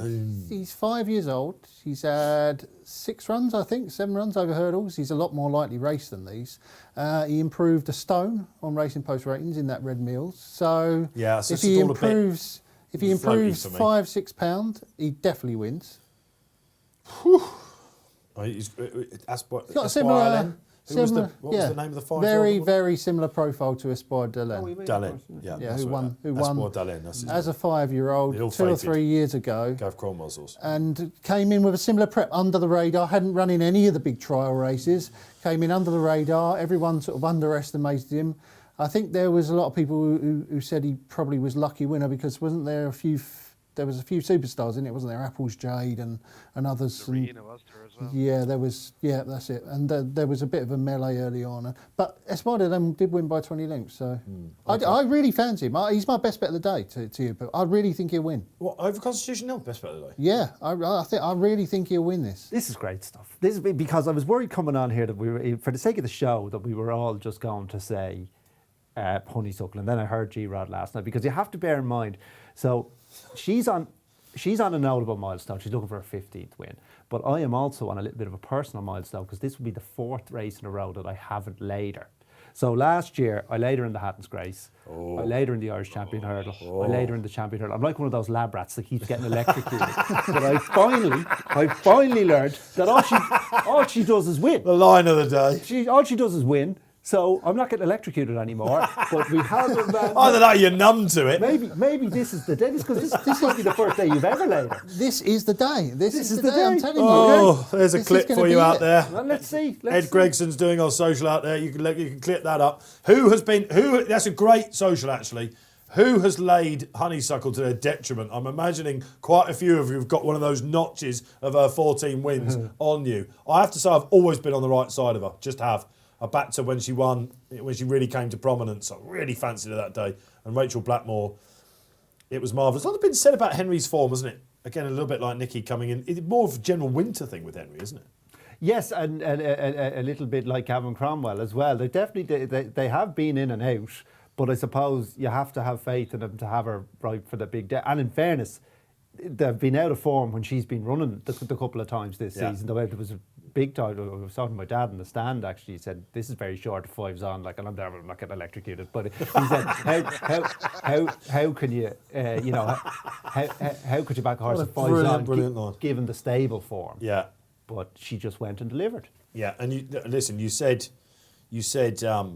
that you weren't sure, and we're all going to play the game. Listen, G just gets up in the morning, and when they're going that way, he's walking backwards. He's going the other way. Good for the game. Great for the game. There's what are we now? 1.83. There's a 45% chance she doesn't win just because I can't see it. We need someone who can see it. All right. Okay. Great stuff. So listen, what are we now? 15 minutes less than that. Well, it probably is a slight delay still, isn't there? But we're seeing them in the preliminaries. Let's have a little watch of them as well. Is it amazing how we all zoned in for the Supreme? We knew we had to do it, didn't we? What are the other horses we need to zoom in on during the week? Florin Porter. A lot being said about him. Yes, of course, because there was no crowd last year, and he lost his mind in Punchestown. Now there was no crowd in Punchestown either, and he was going right-handed. But he didn't know he was going right-handed when he bolted down to the start. Well, maybe he did actually, but then you'd be worried about a horse that was that intelligent because he's not going to go. He's not going to do this again. But anyway, so he's a horse you'll have to keep an eye on in the in the preliminaries? I'm trying to think now. There are probably loads more, aren't there, than we're not thinking of. What about you out there? Can you tell us what horses that you're worried about getting through? The crowds are back, of course. We first had it at Royal Ascot, didn't we, with Batash? Do you remember that? It's great to go down there, isn't it? But he did have a fine season without spectators. He did. Yeah, he was unbeatable. Yeah, he wasn't was unbeaten. Yeah, exactly. So just listen, this is the cauldron of Cheltenham. Really can have a big effect. Imagine Classical Dream. I know he won, didn't he? He won the Supreme Novices with crowds there, didn't he? But he was very, very keen. He's that another day one, as well. Alan. Yeah, he's another one. I spoke to Katie Walsh a couple of weeks ago, doing those for us this week, and she was sitting and be a bit worried about him now. Yeah, there's a few crazies in that race, aren't there? The stayers? The stayers, yeah, a few crazies. Champ? I wouldn't say he's a crazy, but yeah, there. It is a race where there's not a star, and there's a lot of horses who maybe you might have thought they've been a bit disappointing, and then have suddenly sort of found their niche. Would you say? As a Yes. stayer. Okay. All right. You're right. So let's zoom back. Who's number 10? There she is, the Suckle. The Honeysuckle, the Suckle, as she's been calling this show a few times. She, again, there's a lot of interest. This is all over. She looks superb, doesn't she? In the preliminaries, This is all over. she looks superb. This is finally the first egg on face of the David G. Rock coming up here. We will see, Dave. A lot of comments last night. He who laughs last. MI longest. says forecast. Now lovely. Well done, Dan, for getting this on in the studio because I like it. Let's talk about some more. Adagio to finish second. Yeah, Alan, there'll be lots of forecasts, won't it, without markets. How's the without market shaping at the moment on the exchange? A lot of liquidity in that? There is 63,000 matched currently. Appreciated 2.68, Tee Up 5.4, Epiton 7, and Adagio at 11. So it is like if you do think Honeysuckle's, past the post and all, like there is very good options on the exchange as well, and perhaps Adagio could run second behind. I just like Zana here, like he's a solid horse, and he used to be chasing Honeysuckle home a couple of times, and if he doesn't make the mistake that he made at Leopardstown for the last time out, you can imagine him running another solid race. But it's, if you like Honeysuckle 1.81 now, will she go off odds on, do we think, or do you think she'll drift to 2.0? What, Alan? What are you? You're doing a G Are Rod we? there. We had this discussion in the office. Like, what price would she start? You look like you've got a tactics board behind you there, Alan, as well. You've rubbed a few of them out, I imagine. Or censorship. I just put Coric Rambler up, and that was it, and got rid of everything else. Let's have a. Can I have some socks in the background? And Derek Fox. There's a name. Adagio. He does like finishing second, of course. Yeah, he's pretty good actually. Adagio. It's 4 in a row now. He's on. He's a very tough, genuine, consistent horse, isn't he? Tongue tie on for the first time. Same colours as Garrico Rock. Tongue tie on the first time with a pipe is a good angle, actually. He does. I don't have the stats, Sam, but I do remember it being very good. Yeah. Not good enough on what he's shown, but he is only 5. Fully entitled to come on for that Yeah. run, of course, last time. He looked like he was going to win, didn't he, at Wincanton? He did. And then Goshen swatted him away. Yeah. You wouldn't fancy Goshen to win this, of course, but Garrico Adagio... Rock, was he second in the last one? Was it second or third, wasn't he? Yeah, he was thereabouts. So they'll have their tails up a little bit. They usually have a big marquee, the Pipes. Do they? Yeah, and Martin's there, and they do a talk beforehand. It's a great place to go and spend, before if you're lucky enough to get the invite in, but they get the jockeys in and everything, and they would have told people, look, have a go at him, He's definitely entitled to come on for it. We know he loves Cheltenham. He was second in the Triumph last year. I can see that. I definitely can see that. Well, what do we make of Appreciated off the break? I was going to ask Brendan about this one, and Alan probably as well. The price has been funny for me on Appreciated. 4-1 is kind of like, you just don't know. It's like they don't know. We're hearing a lot about him doing, sexy things at home on the, at the Curragh and stuff, and we won't go to Dublin in February. We want one crack at her. They can get them ready, can't they? It's not like the old days where you might think, 364 days off. This is the team that can do it. But the price has been doing my head in a bit. I expect him to be shorter, I think.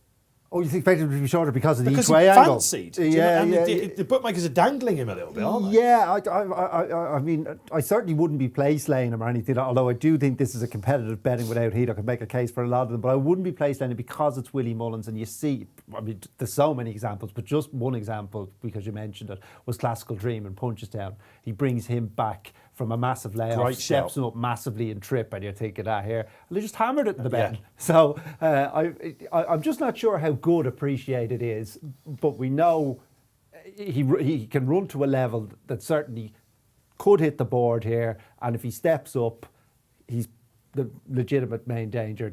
And he has the factor of what we're saying, and I think you're right, is that if Honeysuckle runs to form, she wins.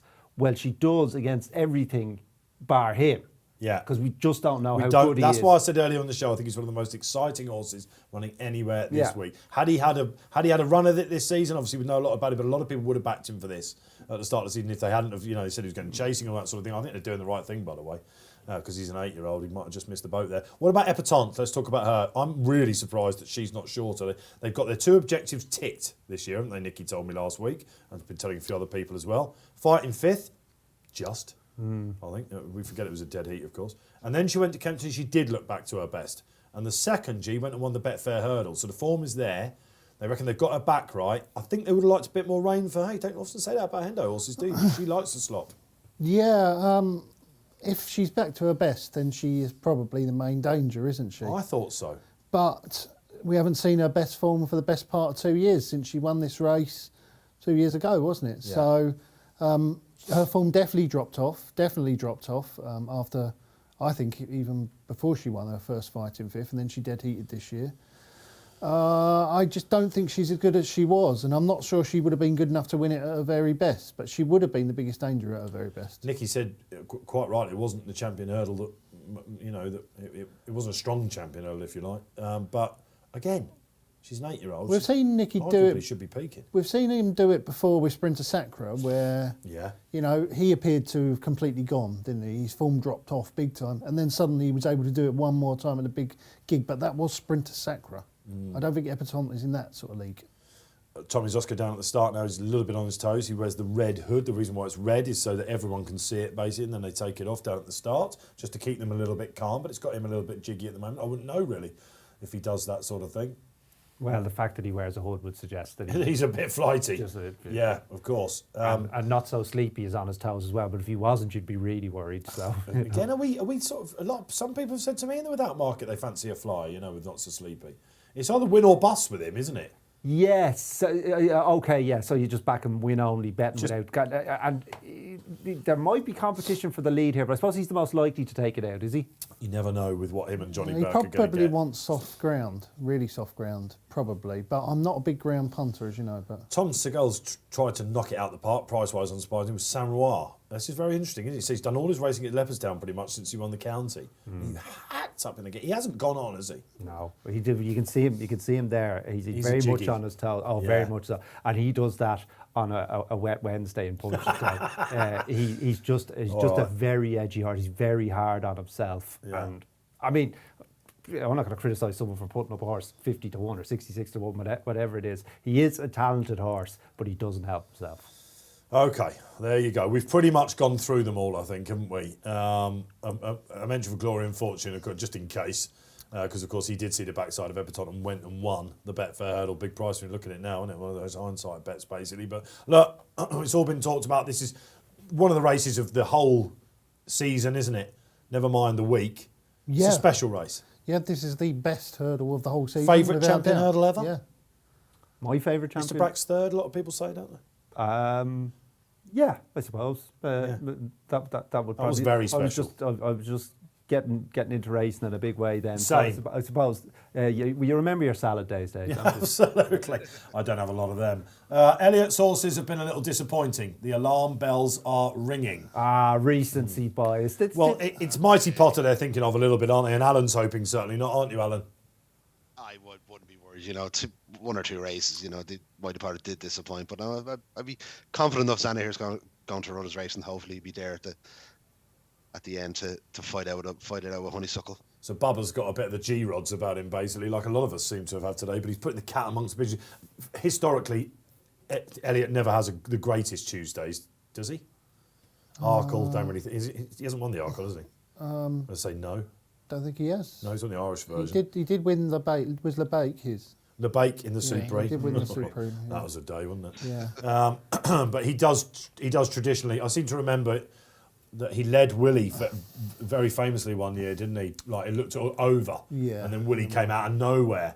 But he's the handicap king, isn't he, Gordon Elliott? And we've only had one handicap so far, so I certainly wouldn't be rushing to write his runners off, especially as I think that he's going to have the winner of this race anyway. To Hupu? Yeah. You're thinking that's absolute nonsense then? It's complete nonsense. Yeah. Complete nonsense. All right, Bubba, you have been told. All right, great stuff. We are watching them go down. 2 minutes away, and again, do you know what? I watched Best Mate going down to post when he won his second Gold Cup, and after a fence, I just knew.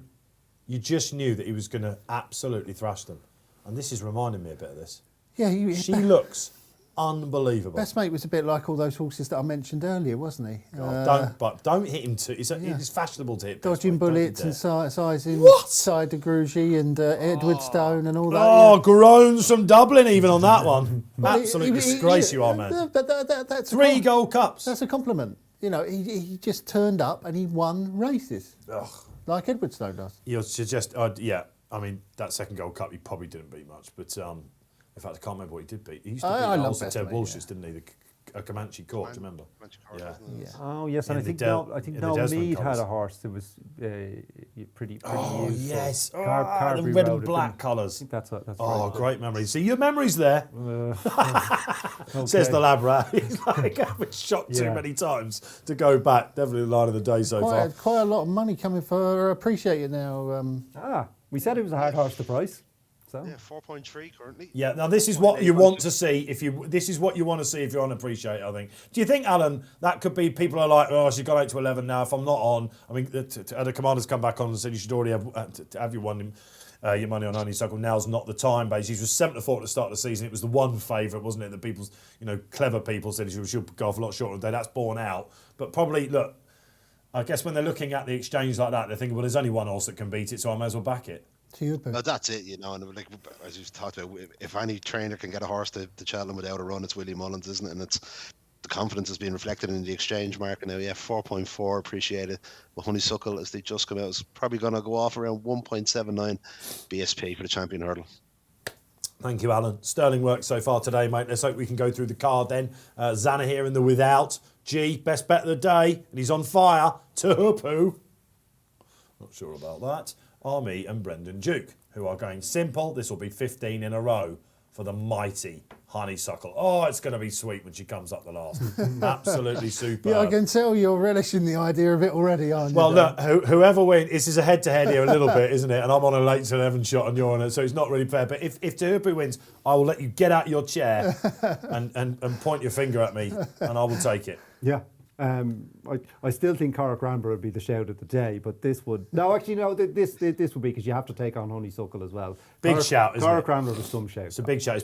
His professional reputation is riding on this once again. No, that's too small a sample. Yeah, that went years ago, didn't it? Let's face it. All right, great stuff. We're having some fun this afternoon. Welcome along if you're just joining the party. If you've been with us so far, stick with us. Every day this week, 1 o'clock, you'll see us. We've got some great talent coming in. Thrills and spills. That's the beauty of it. We're looking up, aren't we? We've got it all to come. And we're off. And we're off and running. And Glory and Fortune, a little maybe slight step out the back, but it is Appreciate It going on. This is interesting. Off we go. He did this, of course, in the Supreme. Hasn't seen a hurdle in public since that day, and he's measured it beautifully, leading Not So Sleepy, who doesn't like it. Tommy's Oscar, very keen. Yeah, you can see why he's wearing that hood then down at the start. And again, Northern Track don't see too much of it. He's very, very keen. Zana here wants a piece of the action. Where's the honey? Where's the suckle? She's on the outside. Tuhupu on the inside, same Ra out the back, and Adagio. Maybe slight contrasting tactics here for Tom Scudamore on the pipes. He's watching on in reserve as well. 32 miles an hour, so it should be in a champion hurdle. Alan, we've got the early positions. We're about to go over flight 2, is it? It is indeed, Dave. And Honeysuckle 1.81 currently. Appreciated 3.95. Tuhupu 14. Zanahir 32. But see, they've gone a little bit steady now, have they, since the first couple now? The Townend seems to be stacking them up a little bit, but Honeysuckle 1.8 in play on the Betfair Exchange as they head down the back straight. Yeah, interesting stuff. So she's on the outside, G. And again, sort of Rachel does this, doesn't she? We see it when she gets her position on the outside. Keep it straightforward. The Queen and the Queen going at it. I'm surprised she's not got a bit shorter even still. Huge horse, isn't he, in front? Appreciate it. He was absolutely massive in comparison to the rest of them. You can see why they were going to go chasing. Obviously, is this a bit dangerous for the other rivals to pull down and get it quite an easy lead here on Appreciate Well, It? Not So Sleepy is not having a bit of it, is he? He's coming, probably again, if you pull down and Dice Like Dynamo, you're thinking, this is not my day, is it? Because Not So Sleepy is ranged right up sides him, and Epatante now getting a bit closer. They definitely slowed it right down there, Brendan. Yes, it is. I mean, as you say, Rachel does this on her. She likes to take the safe route, but it's a dangerous old tactic on the old course at Cheltenham because it's so tight. But this is the way she rides her, and then she kicks her on at about the second last. But she is covering a lot of ground out there, and she missed it. She wasn't brilliant at that either. Of course, she can make a mistake. We know that as well. She'll still win somehow. I don't know. She just does. She just does. I don't think they're Don't going worry, that no quickly, cattle are they? prods in here, Brendan. You're safe. I can tell you. She's just coming on the inside of Zanet now. I was going to say, guys, Aidan Coleman, fair play. A lot of people weren't happy with his ride on Epatante last year when he got stuck on the inside and Honeysuckle kept him in and he went past. He's going for exactly the same route, isn't he? Yeah, I love that ride. I think on this track you just can't give up the ground. This was the Ruby ride, isn't it? It's unless you're there, it's hard to appreciate how tight a track this is. They're always turning as they turn here. And you'll be happy with your Tehupu. Yeah, he's going all right. Well, he's just losing his position coming down the hill. Got squeezed a little bit got there, squeezed didn't up he? there. But Puppy Power didn't say much. Now Tom Scudamore thinks he better get struggling, going. I think. Now we're coming. What is this? Is this the second last?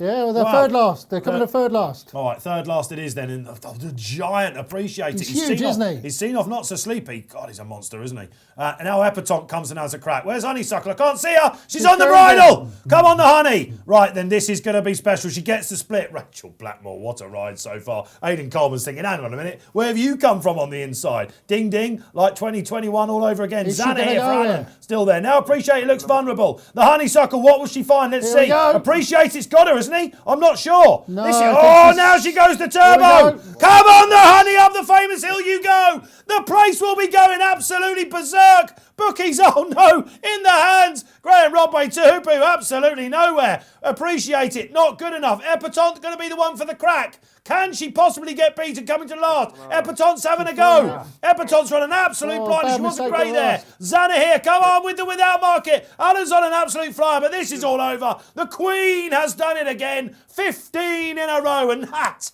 was absolutely different class. Epatante back to her best in second. Zana here in third. Great run from him. It's the Irish form. They're on the score sheet. I think we're going to be saying that a lot more throughout the day. What a race. Alan Conway. Brilliant. She is just brilliant, isn't she? What a performance. Brilliant from Rachel. Kept her on the outside.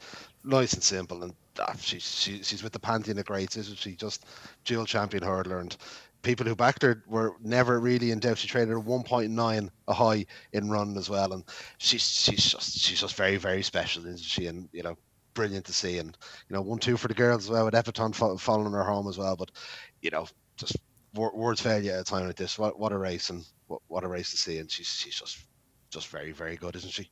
That's all you can say, Alan. You who doubted her. What are you thinking now? We'll go down the line. But listen, if you were with it, what a pleasure that was. It was the moment, wasn't it, after that second last where she just got the split. And I thought that Appreciate had another gear. He's actually fallen in a hole a little bit, hasn't he? And just, I think he's come something like sixth in the end. But she had to find the pain barrier, didn't she? And then she just, poof, see you later.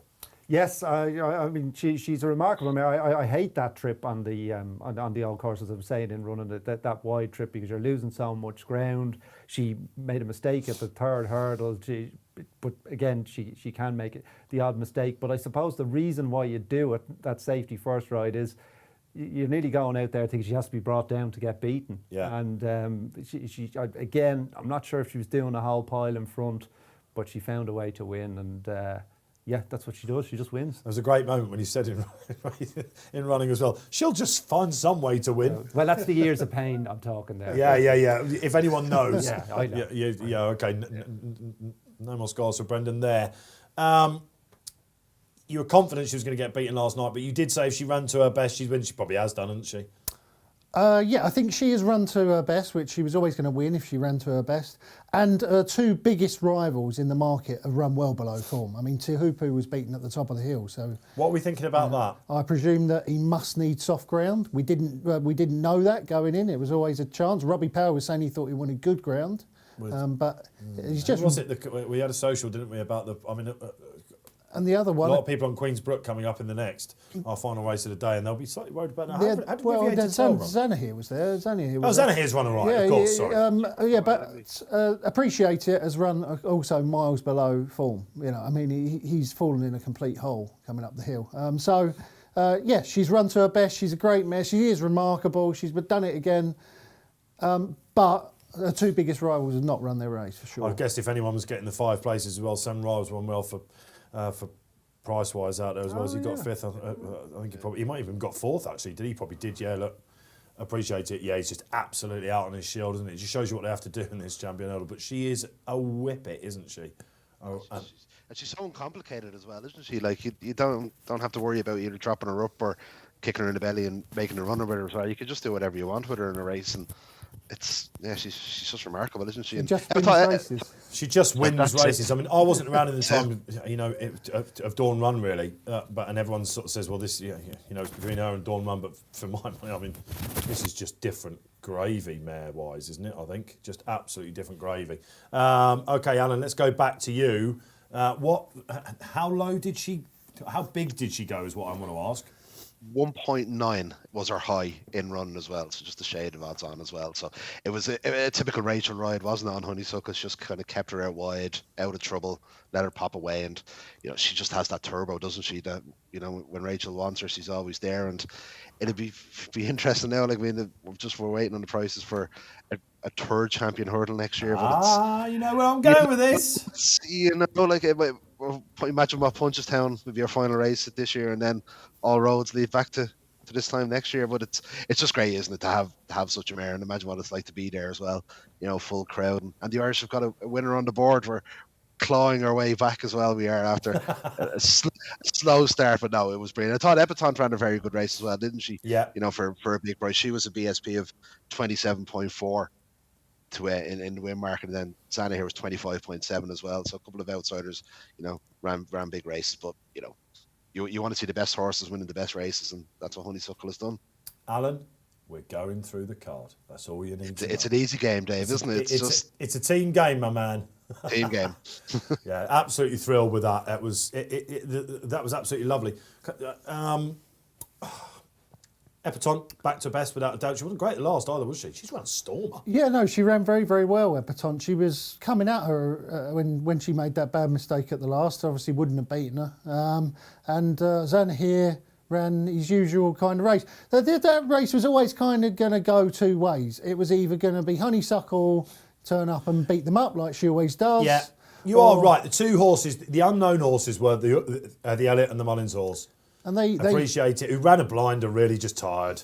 Yeah, he's obviously had problems as well, because he would have seen. Yeah, he's obviously not had an ideal preparation, and Tihupu, mate, he's not run to his form. That's for sure, and that is horse racing. You get horses that just does not run to their top level and on the day, and that is what happened. But that is the remarkable thing about Honeysuckle, is that she does run to her top level a lot of the time, and when she doesn't run to her top level, she's still able to win because she's got the £7 mares allowance, which allows her to.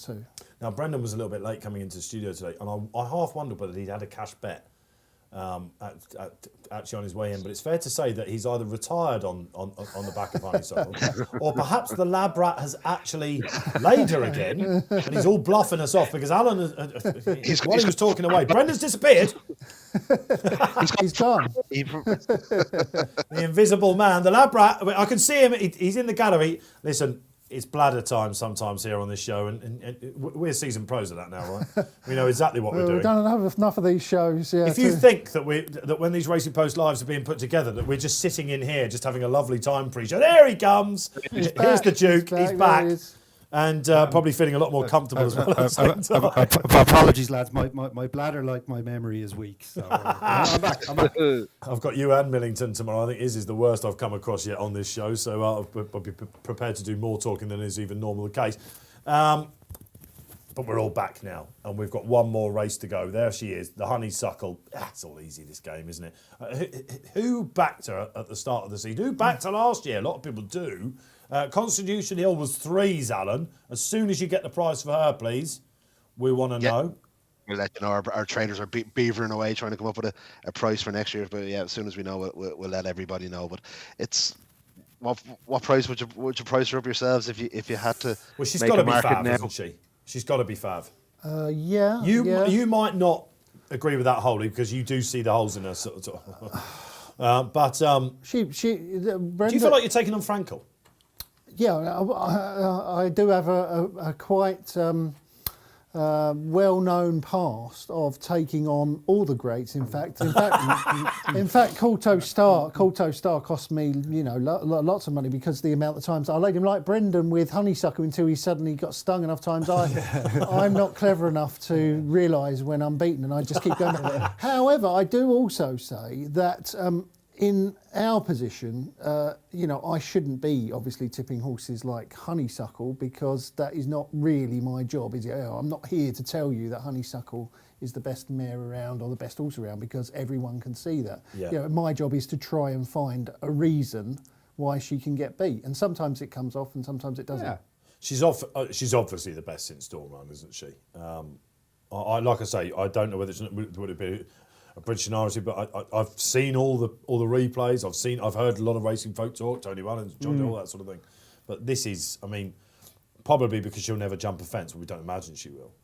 Yeah, well, I suppose this is when you're saying she has to be favoured. I agree with you because she'll be on a hat trick, and you don't, unlike with Constitution Hill, you don't have to factor in what price you are for him to go chase, and she's going to go for the champion hurdle and try to do the hat trick. Yeah, she's a remarkable mare. I don't think it's a vintage crop of champion hurdlers by any means, but she's much the best. And You've been very diplomatic about that. She's beaten two old rivals, I suppose, hasn't she? Yeah. Zanahiyr. Zanahiyr is a horse I'd be interested in as a 3 mile chaser. Very likeable horse now, but I'd be more You get interested. the feeling, and you're right. He's very likeable, Zanahiyr, isn't he? I'm thrilled for him and the Morans and in it now because last year, if you're a beaten favourite at the Cheltenham Festival, it's almost like I read John Joe was talking to Chris Cook this morning in your Monday website, Tuesday paper, and John Joe said, "Well, Sky Pirate, we haven't won this year, but if you're a winner at the Cheltenham Festival, you're marked." It's the flip side of that is the same.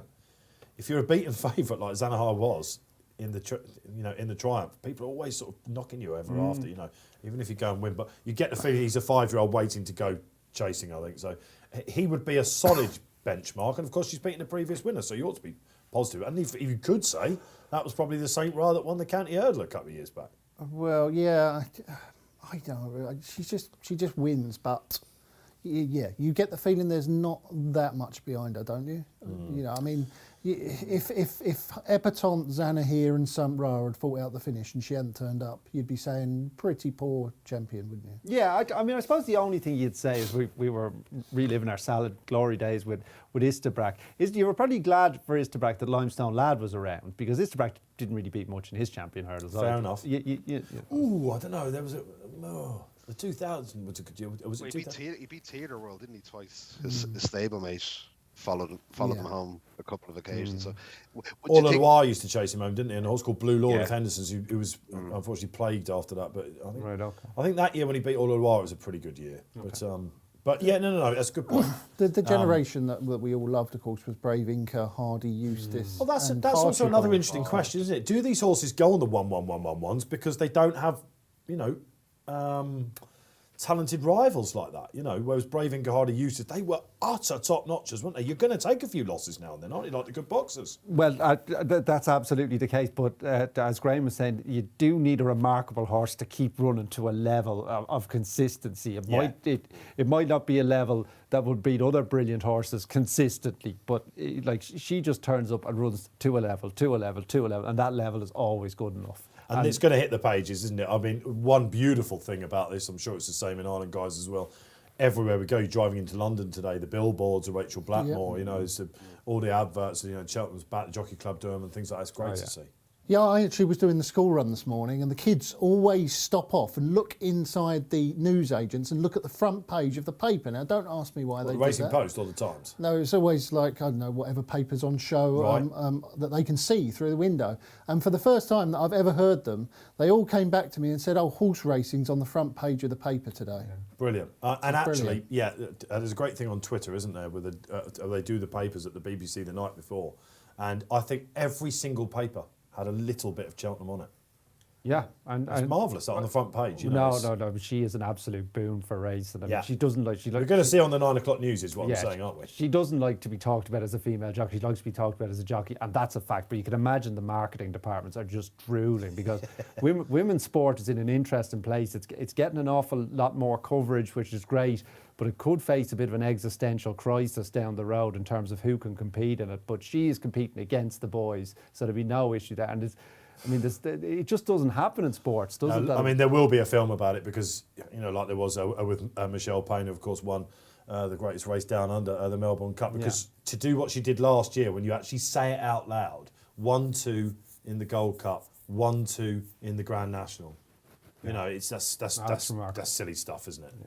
And she is savage, isn't she? And she's a hell of a character as well. And seemingly in Ireland, she's mobbed, isn't she, wherever she goes. And Oh, it's like on Race with the Beatles, isn't it? You know, she's particularly in Leopardstown for that Dublin Racing Festival. Like herself and Honeysuckle got the mother and father of all receptions as well. It was a bit of a throwback, wasn't it, to the likes of Vista Brack. As soon as they crossed the line, everyone was pushing each other over to get to the winners enclosure. But she's a fantastic ambassador, and thankfully she's in air sport. there you go. That was a perfect storm. Like, there's a load of love for Rachel, a load of love for Honeysuckle, you understand? But that was a bit like when you were saying, is this the best Cheltenham ever? Because we've been cooped up for so long. Well, it was definitely the best Dublin Racing Festival ever because people were finally able to go racing en masse.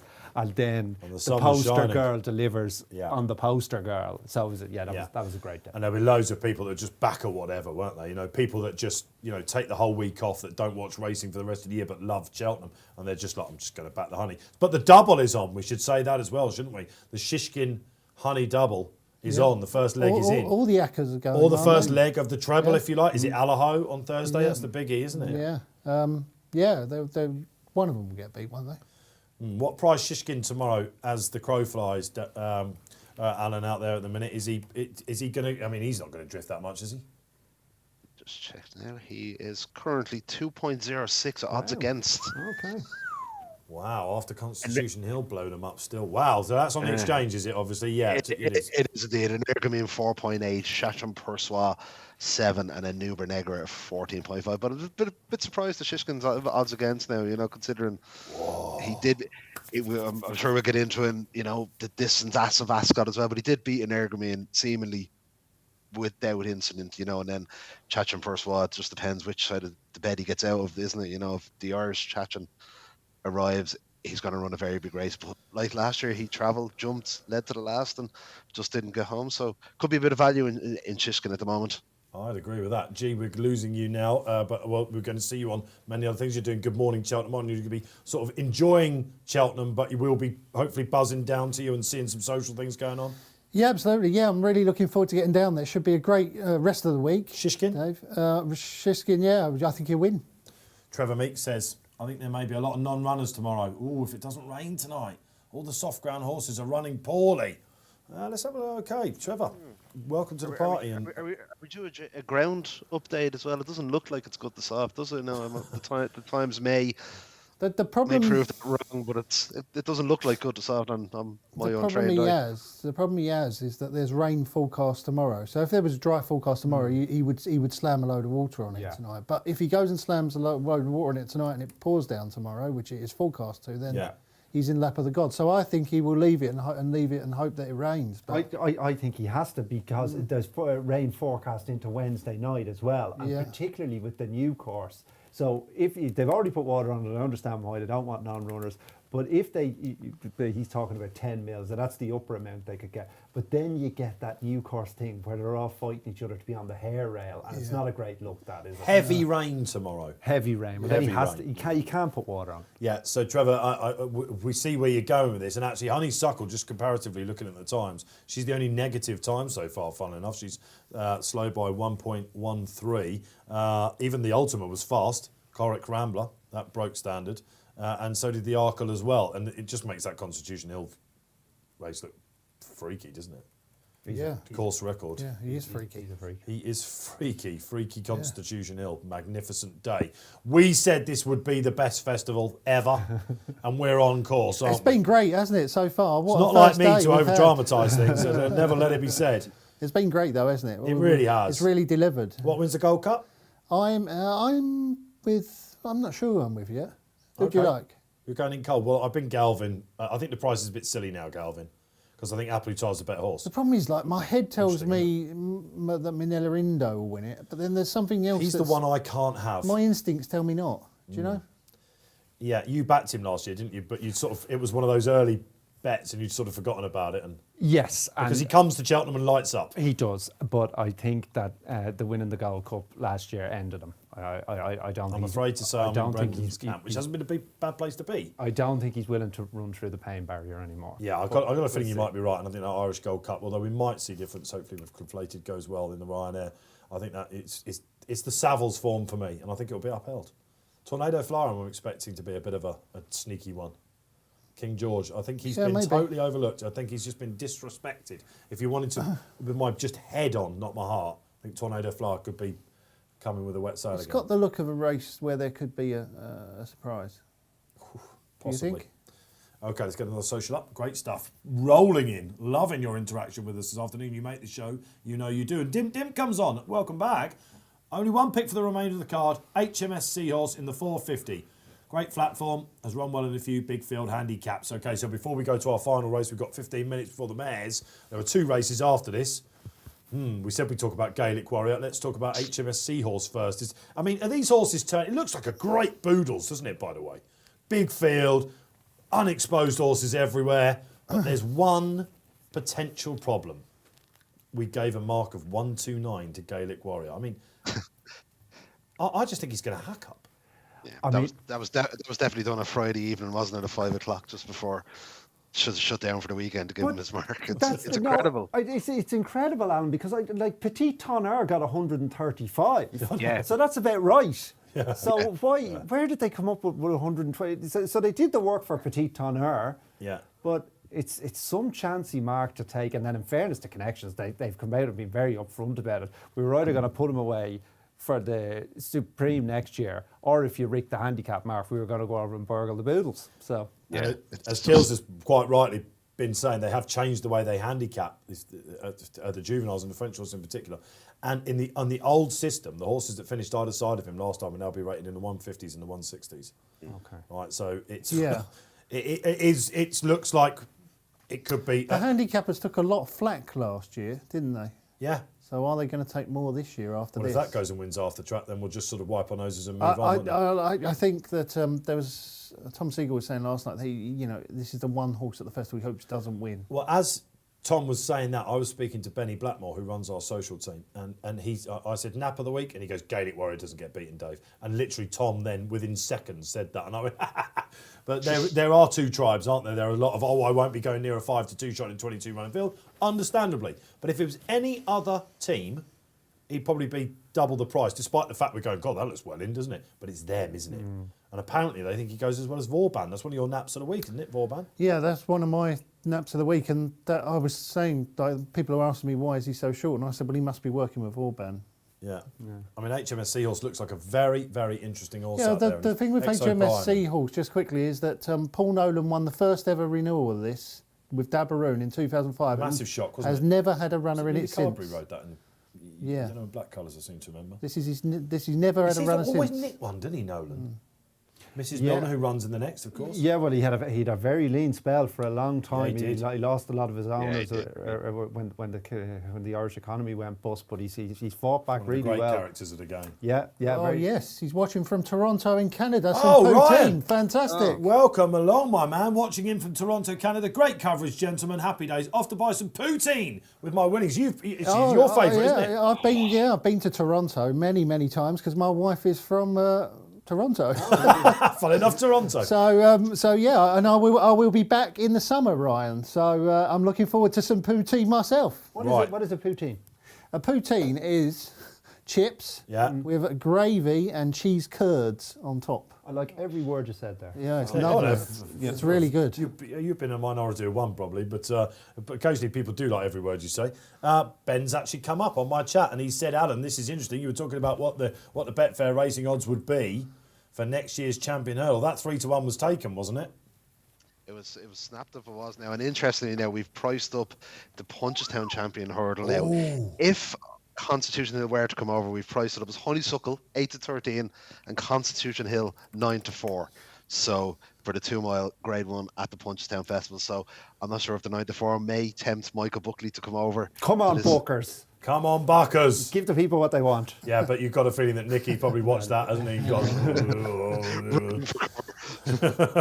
Let's put him away. Well, that's very interesting. Thanks, Benny Blackmore, for that. Benny Gaelic Warrior Blackmore. Okay, so that is the Boodles. Good luck with you playing their National Hunt Chase. Any thoughts about National Hunt Chase when we go off air? Right, good renewal. It's a small field, but a lot of chances horses you could give a chance to. I just about favoured Statler and thought he should be favourite. I think he'll relish the trip. He's a really good jumper. Well, he has been in his 2 runs, and his just plodding, grinding style should suit that race. So. Yeah, okay, fair enough. That's the final race. Did you have a view in that, G? Yeah, I'm with Statler as well. See, I wanted to take him on, and then I saw the field size. That'll suit him well. He's only had 2 runs, so And there's been a bit talked about his jumping in there, but I think if you were on Statler, you're loving the fact that there's hardly any rivals. he's looked really good to me in 2 runs this year. Yeah, he's classy. Really but good. I don't know. He's brilliant at the festival last year. I don't know. It was just something. I'm not sure. Anyway, another social going on before we have a big look at the mares. Jack Meek, welcome along, Jack. Hi lads, what's your thoughts on Heaven Help Us? Right to the mares we go. Coral Cup winner last year. One of the most bizarre races I've ever seen at the Cheltenham Festival.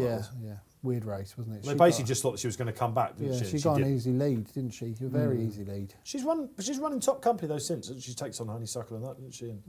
Yes, and I think Royal Kahala has a right chance in the Stayers hurdle. So that was a good effort in Leopardstown. Not so good in the Irish Champion hurdle, but maybe give her a pass for that. She put the pace of this race. I certainly wouldn't dismiss her. This is a competitive heat. Royal Kahala. I mean, it's 4-1 the field. I'm not telling you. Royal Kahala in the Stayers for Pete Imperial Cup Fahy. I think the rain forecasted with her. They'll be getting, and she's got the ones next to her. Yeah. She's really tough, isn't she? Really tough. She's inclined to boot the odd hurdle out. Did she not travel over Great last, or was it the ground, or what was it last year? I think she finished lame in the end. Okay, so there was a definite excuse there. Then. Yeah. I must admit, when you're kind of trying to invent stuff for other horses as to why they should win, you just look at her and think, tough, wins, great chance. I like that, Brendan. Yeah, fair enough. Okay, we digress slightly, but time to go back to the final race on day 1 then. It is the 4:10 race.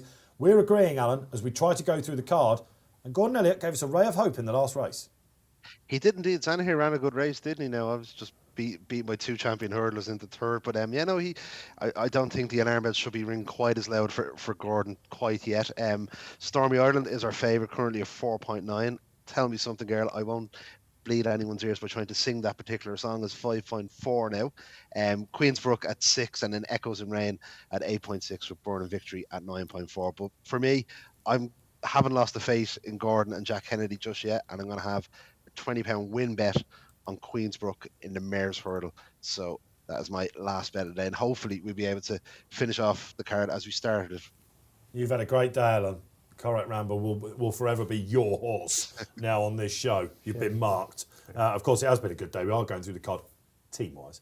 I'm with Queensbrook as well. I thought she was given a soft time, I'm going to say it. I didn't think she was. I think she was at it at all last time. I disagree with that. Now I have to, because I've had a few quid on Burning Victory.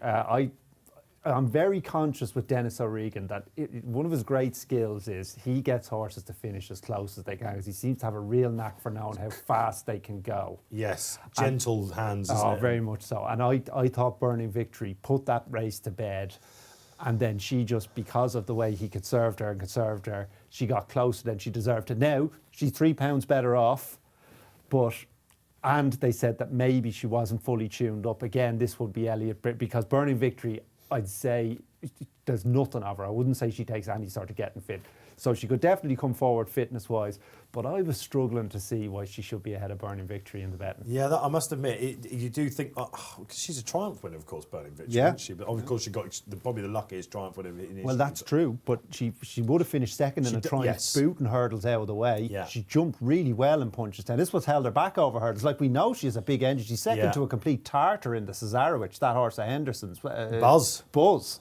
I mean, how far were they clear at the third? They were We miles spoke clear. to Patrick Mullins after that when she made her return, and he napped Burning Victory, and she couldn't run any worse. And they were all on the floor that day. She was pulled up, wasn't she, or something? I can't remember, but it was the duck egg in her form. But she's come back. Look, she's a quick horse, isn't she? My worry is, I watched it last time, and Tom Segal, I was listening to him, and he's right. I think I didn't like the way she finished it. Well, I do like the way Queensbrook finished. But I take your point. On the far side, it wasn't a contest. No. The class, and they backed the life out of her, didn't they? She was doubled up with Ramillies, was it that day? I think. Memory on you. I don't know. But then that might be to your point, that the reason they hammered her in the betting because the new that was the Queensbrook day. wasn't fit. Yeah, maybe, may well be. And a lady called Camilla Sharples was a big part of Elliot's operation. This is the one horse that she's chosen to ridden when they come over in the mornings and all that sort of stuff. And there has been a bit of a buzz about her. But as I said at the start of the show, this would be me at the bar with G-Rod, ducking the tomatoes that come his way usually. But I would rather be doing that, I think, than having a proper bet in this. So good luck wherever you're playing. Queensbrook for me and Alan. Brendan? I've backed Burning Victory now. The 4 places was a big draw, but I thought 10 to 1 was too big. Yeah. And it was. She's less than 10 to 1. Now, of course, I'm coming off the back of backing 2 horses with 7 places, and I did not draw in that race. Yes, fair enough. And some people, we always do this out there, don't they? People, they're like, oh, Mullins' form, oh, Elliot's form. You know, he's going to have quite a few winners, trust me. Let's get some socials up. There's some more interaction coming after we've chatted. Paddy Perner, great name. Enjoying the atmosphere, watching from Italy. Buon Natale. Can't even have a with a bet in this country. Marie's Rocco, right, okay. Absolutely. There are VPNs and out there. But yeah, Marie's rocking this. Yeah, Hendo was pretty sweet on her, actually, when I spoke to him last week. He said he pretty much, in his own way, he said she would have won if she hadn't got injured in 2019, because a lot of people worried about the hill coming up there. I remember Bruce Millington loved this when it won at Taunton. Do you remember when it won that listed race? And she has come back well. She's taken time. But again, this is a bit of a Hendo masterclass, win, lose or draw coming into this. Forget the P in the Lanzarote when she was wiped out. She's basically 2 from 2 otherwise. She was good at Warwick. She won't mind the ground at all. And I'm surprised she's not as big in the market. I'm surprised she is as big in the market as 14 to 1. It's just because of the Irish horses, but she's the best of the Brits, and I wouldn't put you off having spoken to him. He sort of quietly said, I'm looking forward to running her. Any love for that at all, G? Well, it's a British horse, so it would at least stop it going 3-2. 3-2? I would give that one up. Yeah, it would probably be 4-3 by the end of the day, won't it? Almost certainly to Ireland. Yeah, I would imagine so. But anyway, yeah, no, I didn't think Marie's Rock would win.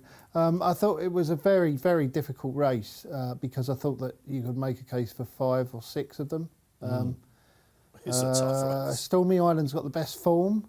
She's got the course form, but she's pretty exposed, isn't she? Paul Nichols will be 24 scratching his runs. head even more than normal if this wins. Yeah, it's incredible, isn't it?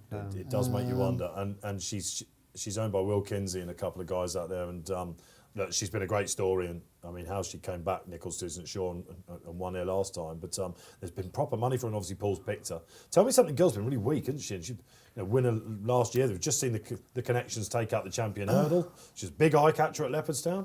Indeed, I was sure she'd be favoured. I didn't think she was going to go off 5 to 2 or anything. But again, she was hammered She in was the 5 to 2 for a long time, though, wasn't she? was Before she? everyone started coming to this race, Okay, well, I mean, she was hammered in the betting in the mare's novice last year.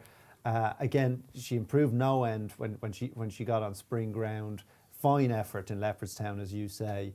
I thought she should be clear Fav, but she's not. So Yeah. It is surprising. So again, if you are allowed to change your mind as we do as punters, getting nearer, and I will have a little bit on it. I think Mullins will win this race, but I just don't know which one. You know, I think Stormy Island is. Well, Echoes in Rain get home. That she's going to need to go. If right she pace. stays, she wins. She's a very keen horse, though, isn't she? Yeah, will she stay 2.5? I wouldn't Patrick's be sure. on. Mrs. Milner wants more of a test winner. Although Martello Sky was semi-interesting. I mean, I tipped a couple of weeks ago. I tipped Burning Victory and Queensbrook, both anti-post. But a Burning Victory, I was hoping Townend would ride, and now he's jumped on Stormy Island, which makes me think, well, should I back Stormy Island? Well, the other problem is, if they run to their last race positions, they're going to do what Dysart Dynamo's done and appreciate it's done. You know, they're going to run themselves into the ground, aren't they? Well, there should be plenty of pace on here between Mrs. Milner and Stormy Island, both pretty one-dimensional. So that will help Echoes in Rain to settle. And she is a talented mare, but I mean, the authorised in her is strong, isn't it? Yes. Like, she just does not help herself. I'd struggle to back her. But I'm happy enough with my wager on Burning Victory. A lot of good judges, seems like Akil said about 2-3 weeks ago, didn't it, when he first came out on the circuit, wherever she runs, I'll back her.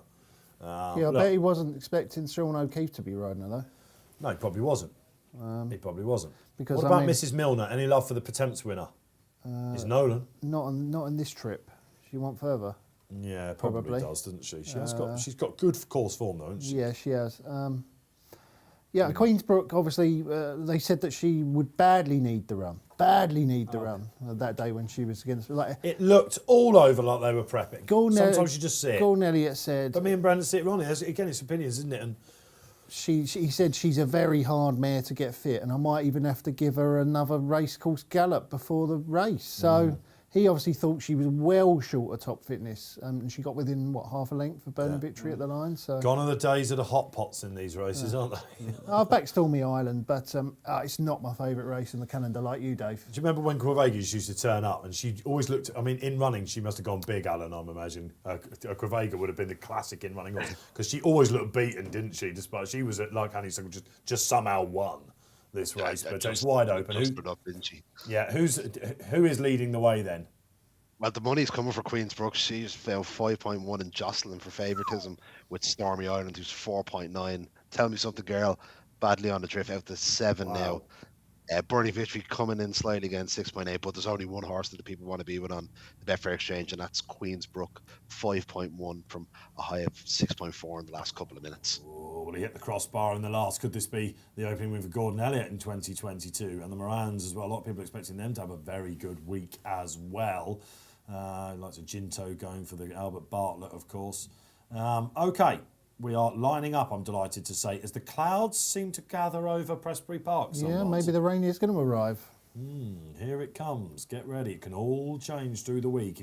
If you're naught from going into Wednesday, 2 days left, pick yourself up. Remember, safe gambling all the way. Hope you've been having a good day, keeping your stakes as they should be. You should be having a good day. You've been listening to us. We're somehow, as a team, going through the card, which is lovely. It might seem easy. Trust me, it really isn't. Constitution Hill, what a beauty that was. Edward Stone, delighted to see the big trier that he is come up the hill and get his big day in the sun. Of course, then we went to the Ultima, Corach Rambler, finish of the day, that's for sure. And the Suckle came out and did all that was expected of her. And she was sweet as, wasn't she, in the Champion Hurdle. Great stuff. Still so much more to come. Join us tomorrow at 1 o'clock. But this is the final race on the Tuesday, and off we go. Now, much was said about who was going to take a lead here.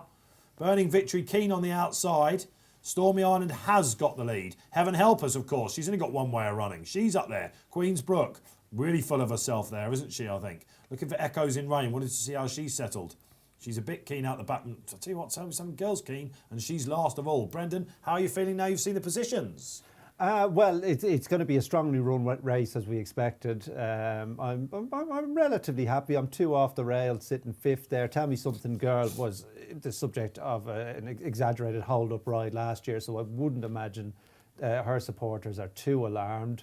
Burning Victory, slight mistake at the first, but you know she's going to make the odd mistake. Yeah. Hopefully she just jumps reasonably well. Western Victory, since she joined Emma Lavelle from Ireland, she's literally become this habitual tear-off horse, hasn't she? But she's not even got the lead behind Stormy Island. Townend, I think, is going a bit quicker than might meet the eye because, believe it or not, the clock was way above 30 miles an hour at one point, Alan Conway. What's that done to the market? Queensbrook currently Fav 4.5 in running on the Betfair Exchange. Stormy Ireland 5.1. Just tell me something, girl. 5.2. Interestingly, even though she's being held up, but it's a strong pace, isn't it? And you could just see Townend's arms just squeezing a little bit. I think you're right, Dave. I think he's probably going a shade quicker than ideal. But I'd be happy with Queensbrook. It's settled quite well, hasn't she? And jumped well in the early stages of this contest. Yeah, she has. She's got the box seat, as we might like to say, Alan. I'm sure the market's reacted to that. Marie's Rock a bit keen on the inside of her. Martello Sky flanking her. Now, when you look at this race going through, how many previous Cheltenham Festival winners have we got here?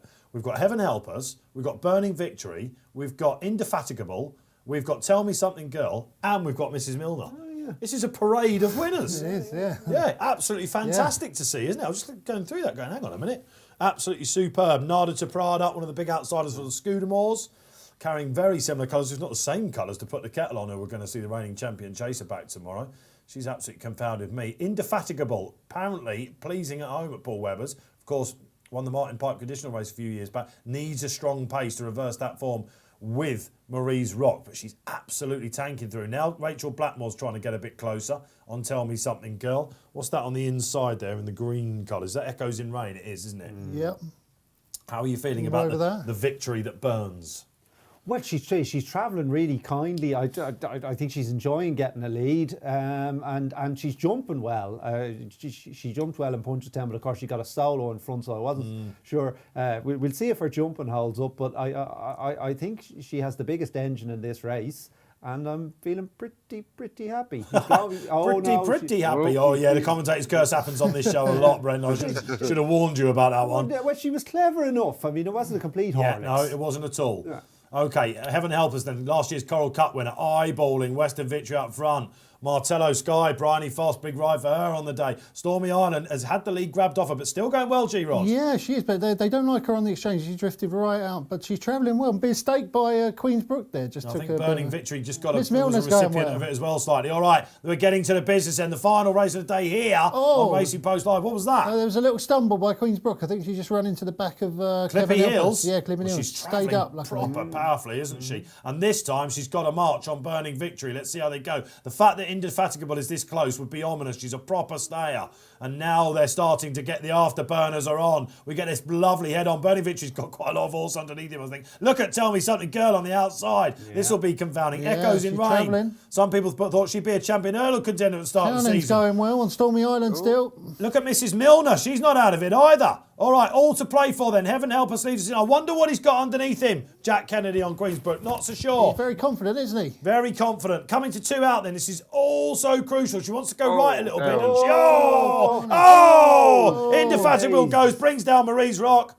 Oh dear, poor Marie's Rock. She's on the floor still. But Queensbrook takes it up. Heaven help us. Going for it. Oh, it's Marie's Rock. Not Marie's Rock, sorry, that went. She's in third. Yeah, what she's was in that third. went She's down? coming. Here Tell comes me something, Stormy girl. Island. Oh, terrible. Okay, here we go then. Queensbrook at the last. Could we get it right? Stormy Island on the inside. Marie's Rock. Standing I tell you what, real Marie's well. Rock wins this, doesn't she? She's absolutely flying. Queensbrook though, still up the hill. Here Oh, comes they're coming Marie's tight Rock. together. Oh, it's This very is Cheltenham tight. Vessel. Nico de Moyville. So no one Nicky for Henderson Burns. told us last week and he's got it right. Midland Racing. Wow, unbelievable. She wins on the bridle. Marie's Rock. What would she have done in 2019? Doubles up for Team Henderson. The Brits somehow win the mayor's race. A highly eventful one at that. Alan Conway, what happened? Oh, what a finish. That was absolutely brilliant. Maria's Rock high of 42 in running. Heartbreak for myself and Queensbrook fans. A low of 1.82 in the run. But yeah, brilliant ride by Nico de Boinville, wasn't it? And 24.6 BSP as well. They got a little bit close in the final stage, didn't they? I think Queensbrook was maybe leaning into the winner a shade. But yeah, a surprise finish to wrap things up. Oh, Jack Kennedy will be thinking to himself, what have I got to do to get a Cheltenham Festival on this first day? Zana here, of course, Queensbrook gone very close. I think we can say there's nothing wrong with the Elliott horses now, can't we?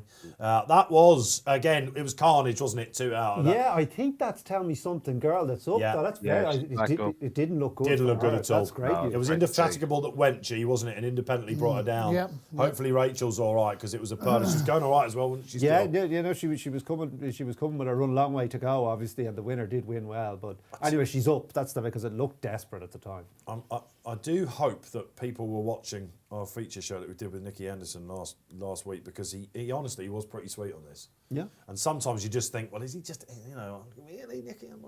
But this, we weren't sure about the hill for her, and he's done everything right there, hasn't he? Just looking, I mean, Echoes and Rains and Eye Catcher misses him on. She won a belter over a trip too short for her, and she Stormy Arden fourth on the inside. Yeah. Echoes and Range didn't quite get home, heaven help us, and the rest basically. But very dramatic stuff. We're watching the connections there. Midland Park Racing, the best syndicate out there. There's some great scenes here. Some They guys got riding some, it they get some home. right horses though, don't they? Riding it home. Yeah, Tim no, Payne they've got some good ones, haven't they? Yeah, they've got some good horses. Yeah, and they've won some big races on big stages, and that's another one, isn't it? Is that Nico leading jockey now? Yeah, 4-1 to Britain. So Britain will go into day 2 with a lead. Great. Well, we've got 2 more races to go, so yes, they will. Indeed, it could only be 4-3, of course. Nico de Boinville, he's got Shishkin to come, of course. Chantry House, he's got Champ. They're all there, aren't they? So I don't know. He's already hit the 2021 target, Hendo. So a lot of it's great to see actually. Rex Dingle get up. That was good. I haven't seen Rachel yet. I assume she's all right. She's fine. Yeah. All right, great stuff. Look, this is Cheltenham. When they come to that second last at speed, you never know quite what can happen. But that is the Mayor's Hurdle done. Well done if you had it. I know a few socials of you out there had it. What a day it has been as Nico comes on in then. And we got Gaelic Warrior, which we'll go and watch now. Should we go and have a quick... That sounds like a plan to me. I think we've heard it. Brendan is going to be back tomorrow. You'll be delighted to hear. We wave goodbye to G-Rod. We're just looking at the second last now before we go off air. I'll tell you a funny story in a minute about GB News. Clip the top. And Mrs. Milner has done no favours whatsoever. Yeah. She's a lovely horse, Mrs. Milner. She's gorgeous. And tell me something, girl was proper winded. But thank the Lord, she's up. And exciting finish to the day then. There we go. Who thought it? 4-1. Oh, it's amazing, isn't it? These headlines and get rid of all that sort of stuff. And surprise package at the weekend, winning the Imperial Cup. Everyone started to fear the worst. Here we go again. But I don't know, all to play for. Gaelic Warrior coming. We'll go and watch that. And then Brendan, we'll see you tomorrow. Yes, a really good day for the game, this. Brilliant. Great to have Brendan Duke with us. G-Rod, ta-ta. Yeah, I'm off now. So you get to go and enjoy it, don't you? I'm a little bit envious. Well, yeah, I mean, there'll be quite a lot of work involved, but I will do my best to enjoy the action while we'll try and get a call or two in, will we? Yeah, get a call or two in. I don't think it'll be 23.5 this year, Dave. Doesn't look that way, does it? No. Doesn't look that way. We've still got the county, of course, to come and everything like that. And the well, they'd have to win every race bar one. Great to have Alan Conway with us. It's been a great start for you, Alan, that's for sure. Yeah, it's been brilliant. Delighted to be on. So yeah, looking forward to tomorrow and Shishkin among many highlights. So yeah, hopefully we get a winner or two for everyone again tomorrow. I expect to see some socks, Alan. So do I, Dave. There'll be strong words in power terror of the night on my desk when I go back up now. Yeah, absolutely. Brilliant stuff. Great to have Alan on. We'll be back at 1 p.m. tomorrow. I've been Dave Orton. Thank you for watching. Don't miss us. Shishkin time. Champion Chase. The Wednesday comes thick and fast. What a man.